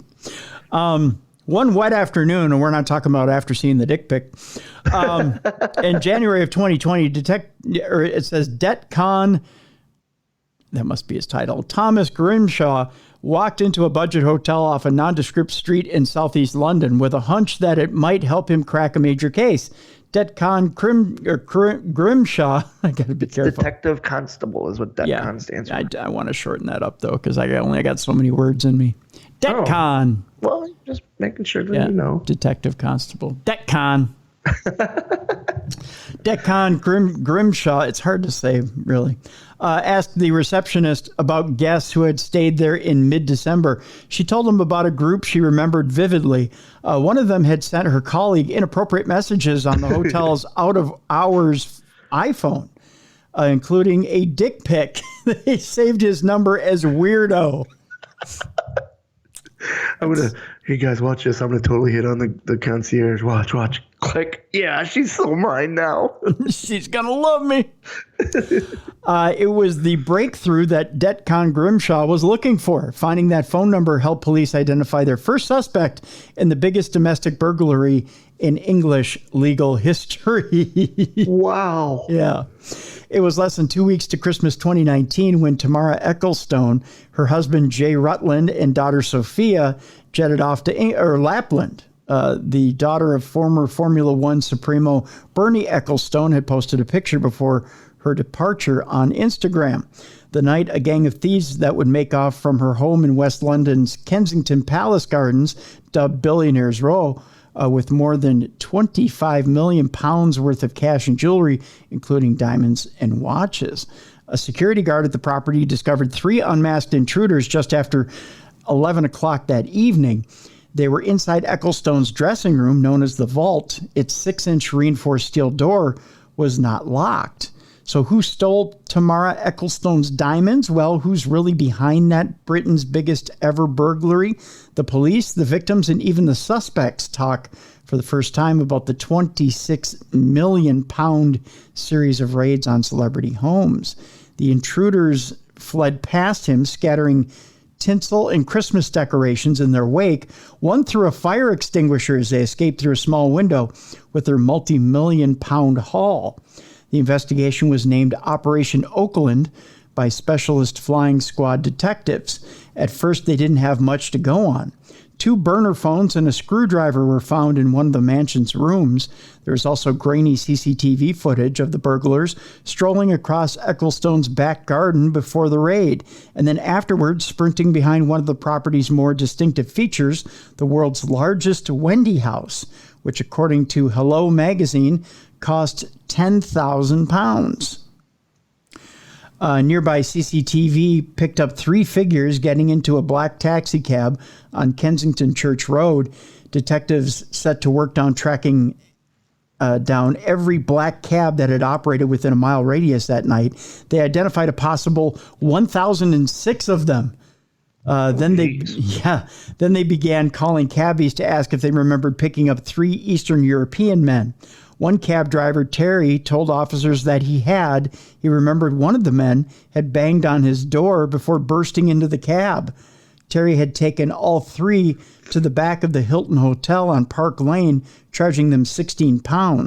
CCTV had picked up 3 men carrying bags, later found to be Ecclestone's and Rutland's, and then getting into another cab. This cab then headed off into the night. Detectives traced the driver, a man named Jimmy, who couldn't remember exactly where he dropped his passengers that night. All he knew is that it was somewhere near the border between southeast London and Kent, like Orpington or Petts Wood. But he remembered a distinctive bridge with arches. This allowed detectives to narrow the search down to the suburb of St. Mary Cray and begin a CCTV trawl of the area. One clip showed figures walking along a small lane just off the high street. Opposite a police station stood a budget hotel called TLK Apartments. Detcon Thomas Grimshaw followed his hunch that he should pay it a visit and was told about the dick pic. Here we go. Once I knew this, I felt like we'd identified the right group of people, said Detcon Grimshaw. The reception staff had taken a photocopy of the sender's photo ID when he had checked in. His name was Yugoslav, I believe it's Jovanovic, 23-year-old Italian national. Detectives had their initial suspect. They discovered that Jovanovic had entered the UK on the 30th of November, flying into Stansted on board a Ryanair flight from Stockholm. He checked into the hotel in St. Mary Cray that day. Further checks showed that he left London City Airport on the 18th of December. More suspects would soon be identified, but first police unearthed evidence that the Ecclestone raid hadn't been the only celebrity heist carried out by the thieves. A check on the systems revealed that there had been another high-end burglary in West London on the 1st of December. More than £60,000 worth of luxury watches, cufflinks, and bracelets belonging to football manager Frank Lampard and his broadcaster wife Christine had been stolen while the couple were out at Winter Wonderland in Hyde Park. Doorbell footage of this raid revealed a man similar in appearance to Jovanovic's ID card. Police knew that this burglary was the day after Jovanovic had arrived in the UK. They widened their search, and how many high-end burglaries were there in London between the 1st and the 18th of December? They quickly identified another one in Knightsbridge on the 10th of December. More than £1 million worth of items were reportedly stolen from the townhouse home of the late Leicester City Football Club owner. Oh, boy, I'm not going to be able to pronounce his last name, but we'll just call him Vaiche. Or Vaichai, I believe it is. The widely respected chairman and duty-free tycoon, died in a helicopter crash in October of 2018. His home had been left untouched since his death and had become a place for prayer and mourning for his family when they visited London. 7 high-value Patek Philippe watches were stolen, along with £400,000, $340,000 in cash. Detectives looked back at the CCTV and saw a familiar face, which was Jovanovic. Oh. Guy's getting around. He sure is. I like how they're describing his face when they have a dick pic too. Like, yeah, it's kind of hard to do for most people. You don't want to look a guy in the face after you've seen his dick, but yeah, exactly. Yeah. It's almost like that scene in Porky's where they make him line up. Yeah. But these cops are diligent. The police case was split into 2 parts. They would go on to identify a total of 4 men who were believed to be the burglars who carried out the raids at the home of Ecclestone, Lampard, and the football club owner. They would also identify 4 others who were alleged to have been the support cast to these burglars. Police said this involved booking Ubers, hotels, flights, driving around, logistics. Those accused of being in the alleged support cast denied knowing what the burglars were up to. When Jovanovic entered the UK on November 30th, he did so with Daniel Vukovic, a 39-year-old Croatian national. Both men, identified by police as 2 of the burglars, checked into the hotel in St. Mary Cray that day. On the 18th of November, both men left the country, Jovanovic to Milan, Vukovic to Belgrade from Heathrow. He was with a woman called Maria Mester. Mester has a son, Emil Bogdan Savastru, who had flown into London from Tokyo on the 12th of December and left in early January from Milan. Mester and Savastru were alleged to have been part of the support cast along with 2 other men, Romanian national Alexandru Stan and Sorin Markovici. Stan lived in Harrow, where Jovanovic and Vukovic went after raiding Lampard's house. The pair had triggered a silent alarm there and fled the scene where they heard police sirens. They hopped over a back fence, cutting themselves on some broken glass in the process. Stan, who in court later insisted he didn't know where what they had been up to, gave the men a change of clothes and booked a cab for them to get back to Orpington. Markovici, who would tell a court that he had no idea what the burglars were up to, appeared to have popped down to southeast London to drive the group around the old Church Street area of Chelsea, Knightsbridge, and Kensington Palace Gardens as the burglars carried out the reconnaissance. It was clear, too, that the burglars had used public transport and black cabs to get around London, blending in as ordinary people or tourists. Over 14 days, cell site data pinpointed them in Golders Green, London Bridge, New Bond Street, Chelsea, Fulham, and Orpington. Essentially, these men got around. They got robbing places, and station CCTV would throw up another lead. Jovanovic was seen shaking hands with a 5th man and walking across the concourse with him. Police followed the man's movements and realized that he had used his bank card to tap out of a ticket barrier. This man would turn out to be Maria Mester's son, Emil Bogdan Savastru. They later discovered had flown into London from Tokyo on the 12th of December, like we had mentioned before. Let's get to the dick pic, shall we? Yes. So let's learn our lesson that when you rob millions and millions of dollars, do not send dick pics. So they're talking about how Facebook pictures of Mester, the lady, showed she had worn a necklace similar to one bought by Jay Rutland for his wife in Los Angeles. So they're starting to put things together, okay? Okay. Of how this team had been stealing things and they're slipping up in public, all right? It's at this point, I'm trying to kind of skip ahead in the story a little bit here. So later on the 1st of December,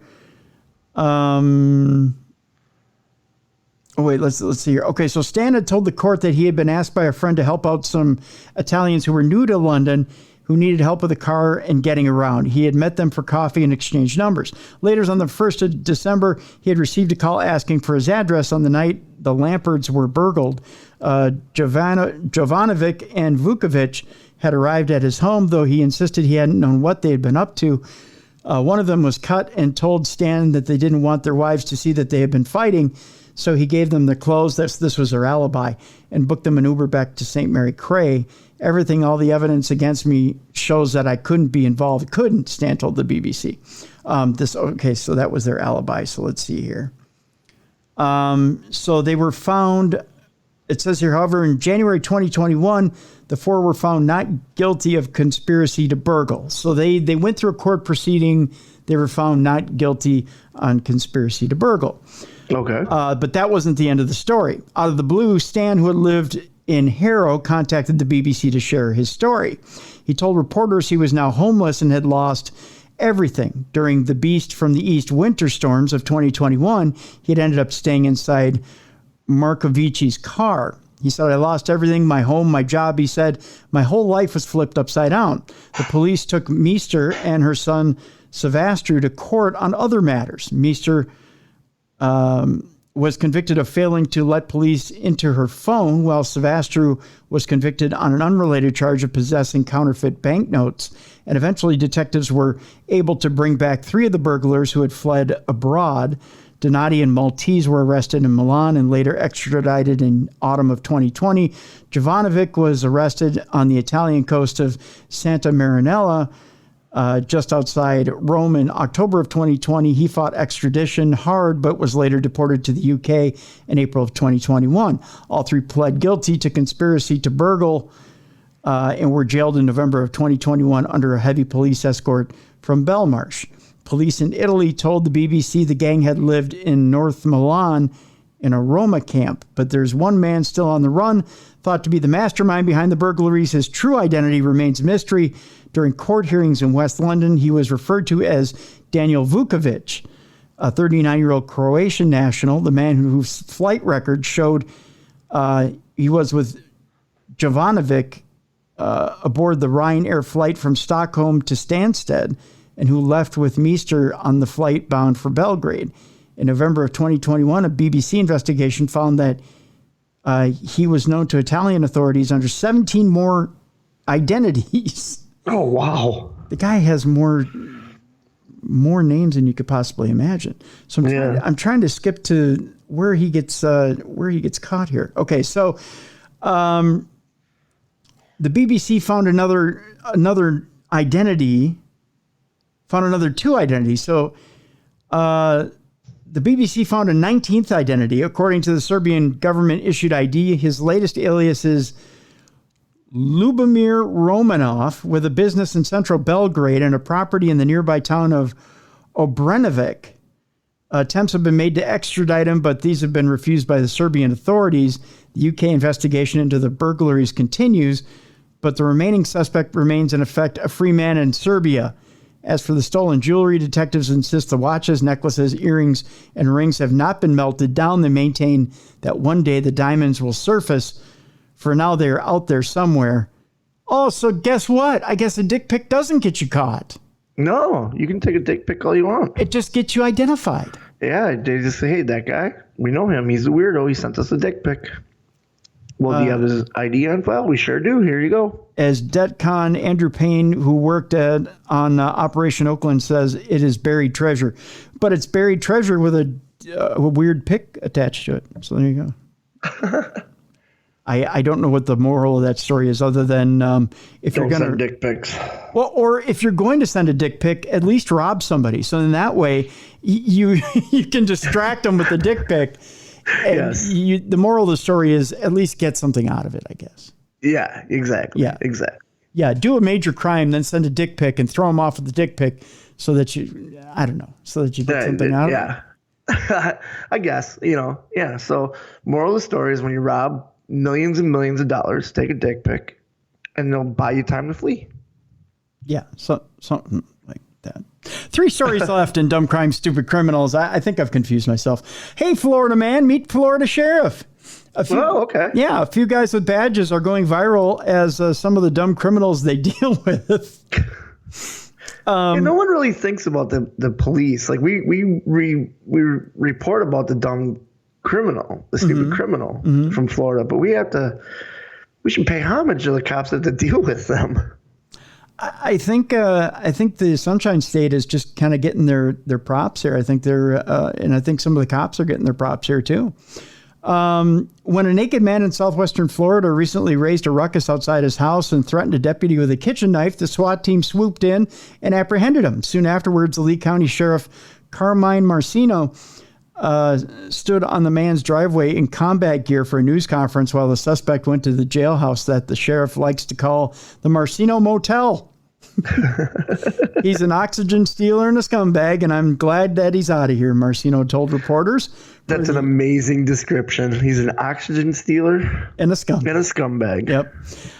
He said, I'm proud to say that in this county, if you present deadly physical force, we meet you with deadly force every time, and we win. It's pretty clean and pretty quick, he went on to say.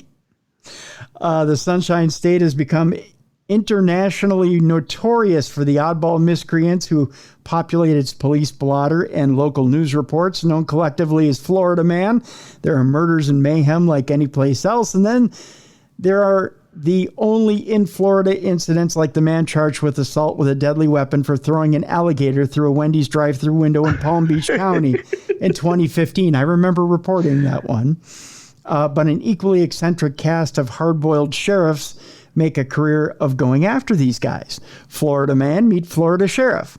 But all but one of Florida's 67 counties have an elective sheriff, and they wield enormous influence in part because they're often the only countywide elected official. They had agencies that typically patrol unincorporated portions of their county, but also provide backup to city police departments, and sometimes patrol small cities that lack their own force. Many, like Marcino, hold made-for-YouTube news conferences and use TikTok and other social media, frequently going just as viral as the perpetrators. Take Santa Rosa County Sheriff Bob Johnson in Florida's Panhandle. During a recent news conference about a burglary, Johnson said a homeowner had fired shots but didn't hit the suspect. Johnson encouraged that homeowner to take a gun safety course offered every other Saturday at the sheriff's office so he could better take matters into his own hands. Learn to shoot a little better, Johnson said. Save the taxpayers money. What a great cop. Yep. On the Atlantic coast near Cape Canaveral, Brevard County Sheriff Wayne Ivey makes a game of crime, literally. His weekly Wheel of Fugitive videos feature the sheriff by pinning a wheel of photos of the 10 of the county's most wanted. Everybody watches it. Even the fugitives watch it to see who becomes fugitive of the week. They want to celebrate and be like, oh, it's me. I'm the fugitive of the week. Look at me. The Twitter account of Pasco County Sheriff Chris Naco, or Nocho, however you want to say it, who has starred in A&E's network's live PD show, made a splash with local sad criminal of the day posts. His agency also copyrighted the now viral hashtag 9 p.m. routine, a reminder to lock car doors in homes every night. Okay.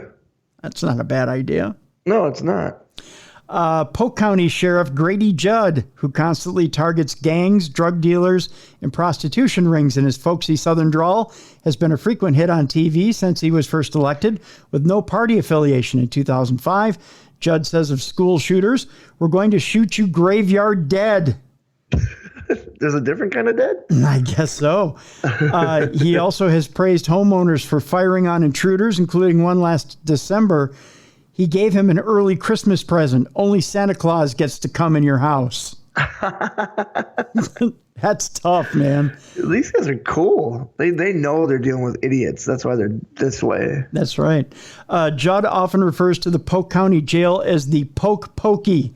And last holiday season, his office sold their version of the popular Elf on a Shelf doll, dubbed Sheriff on a Shelf, and he personally autographed Sheriff Judd bobbleheads.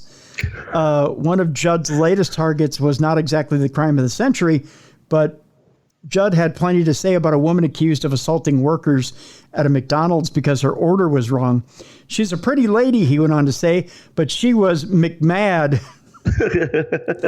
Judd said on May 20th, "I don't know if she was 2 fries short of a Happy Meal, but she created a McMess and acted like a McNut." Look at this guy. I know, right? He said, "This is Polk County. We don't put up with that McJunk." So there you go. Love it. The colorful sheriffs of I love Florida. that the sheriffs are just as colorful as the criminals. Yeah. Well, you have to be. I mean, come on. Yeah.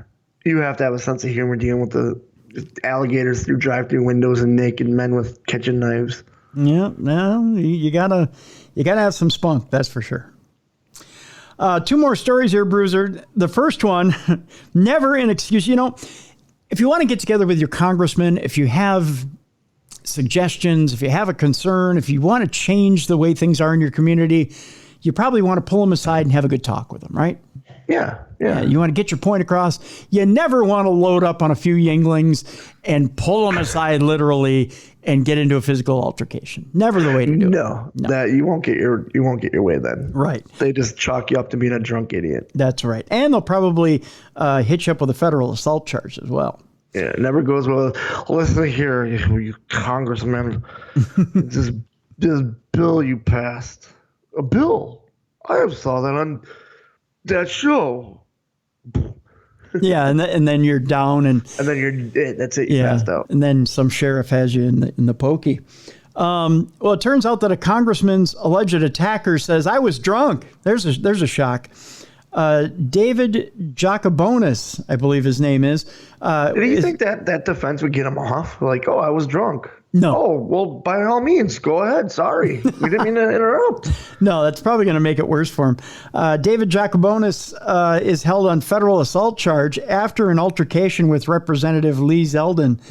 A man accused of attacking New York GOP gubernatorial candidate Lee Zeldin at a campaign rally told investigators he'd been drinking that day and didn't know who the congressman was. Really? You don't know who he is? He's been drinking. 43-year-old David Jacobonis made an initial court appearance this past weekend before a federal judge in Rochester, New York, on a single count of assaulting a member of Congress with a deadly weapon, or dangerous weapon, rather. The charge carries a potential maximum penalty of 10 years in prison. I bet you remember now. Yeah, oh, yeah. Yeah. Oh, yeah. Yeah. He was held until a bail hearing in federal court on Wednesday. Prosecutors said he would should remain detained. Let me do this again. Prosecutors said he should remain detained as a flight risk and is dangerous, according to a court filing. Jacobonis let me try again. I've been drinking before this story to try and get into his mindset. Jacobonis was arraigned Friday on a separate state charge of attempted assault and was released by a local judge. That prompted criticism from Zeldin and other Republicans who held it up as an example of the need for reform to New York's bail laws, something Zeldin has called on Democratic Governor Kathy Hochul to toughen. A 2019 bail reform law in New York eliminated pretrial incarceration for people accused of most nonviolent offenses. The law gives judges the option to set bail in nearly all cases involving violent felonies, but it has exceptions for certain attempted felonies like attempted assault. The federal criminal complaint filed Saturday alleged Jacobonis, an Iraq war veteran, told investigators he was drinking whiskey on Thursday before he went on stage as Zeldin addressed a Veterans of Foreign Wars post in the town of Parenton to ask the speaker if he was disrespecting veterans. Jacobonis did not know who the speaker was or that the speaker was a political person, according to the complaint. The complaint added that when Jacobonis watched videos of Thursday night's incident, he told investigators he must have checked out, and that what was... I don't remember any of that. I don't know. And that what was depicted in the video was disgusting. According to the video of the attack, Jacobonis raised his arm towards Zeldin as he held a keychain with 2 sharp points. The congressman from Long Island then grabbed Jacobonis's wrist, and the two tussled to the ground as others jumped in to help. Zeldin, who also served in the military, suffered a minor scrape. I just think maybe you don't go to a rally all pissed up. Well, even if you're at the rally, even if it's an open bar, you got to control yourself till at least the speaker's done. Yeah. Then you tie one on. Yeah, exactly. Yeah. Go I there. like how he's like, I don't remember any of this. Look at this jackass. Who's this? That's you. Go there. You're that jackass. Go there to listen to what he has to say. Then tie a few on. Don't do it in reverse. Right. Yeah. And finally, Bruiser, in Dumb Crime, Stupid Criminals, this is a dumb lawsuit. Okay. Are you ready for this? Yeah, let's see what this lawsuit's about. It's a dumb lawsuit, dumb result, and then dumb lawsuit, dumb result, and even dumber consequences. Okay. Are you ready for this? Yes. This lady got stood up and then sued her date. That ranks right up there with suing your auto insurance because you get a venereal disease. That's exactly right. Kashante Short gets into a tiff with the judge during a virtual hearing. We go to Michigan, where a Michigan woman is suing a man for standing her up on a date and appeared at a virtual court hearing this week that turned into a shouting match. It plays like the greatest 10-minute soap opera, TMZ reported. This made TMZ, huh? It made TMZ. The Zoom hearing began with Judge Herman Maribel Jr. asking defendant Richard Jordan if he would be representing himself. To be honest with you, sir, I thought this was going to be thrown out. He responded. We had a date, one date, and now I'm being sued for $10,000. The judge told Jordan that he'd need to file a motion to dismiss the suit. Kashante Short, who has a long history of filing lawsuits, then interjected, claiming Jordan lied in his response to the suit.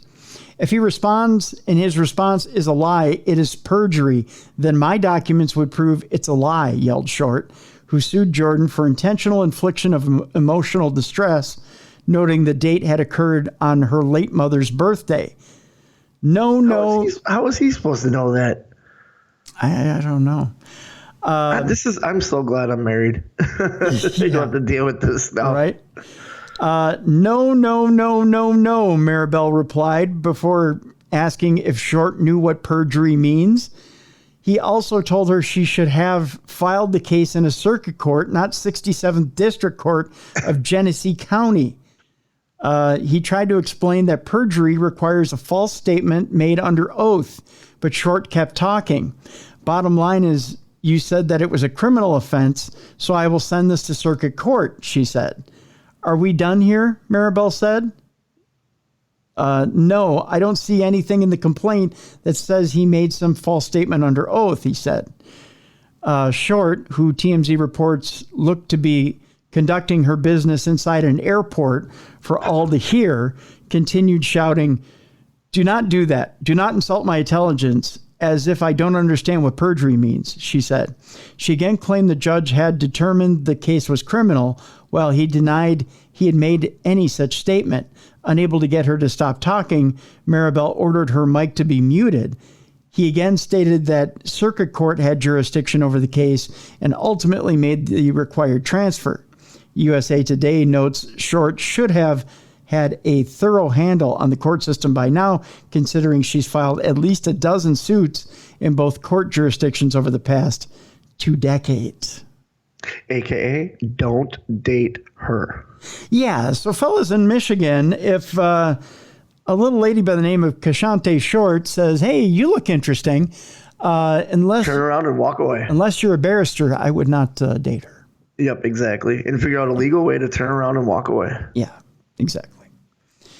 I would just look at her and say, Your Honor, I don't have the necessary filing fee to get into court proceedings with you, so therefore I will respectfully decline this date. There you go. Yeah. Just have a sheet made out so that you can sign it. I'm respectfully declining to date you. Here, sign this. That's right. That's right. And that's how that goes. So, Bruiser, tell us what you got going on as far as bookings this month for the old underwater needlepoint. Training Wednesday nights. It's been going great at the AML Training Center in Winston-Salem, North Carolina. Mm-hmm. And then Saturday, I'm in Rockingham, North Carolina. Ooh. For a company called WCEW. And then Sunday, I am in Winston-Salem. Actually, no, we're in... I have to look at the city, but it's in Greensboro. It is Control Your Narrative versus AML. And I am representing AML against Braun Strowman and his company with EC3. Nice. Yeah. Be very cool. fun. Very cool.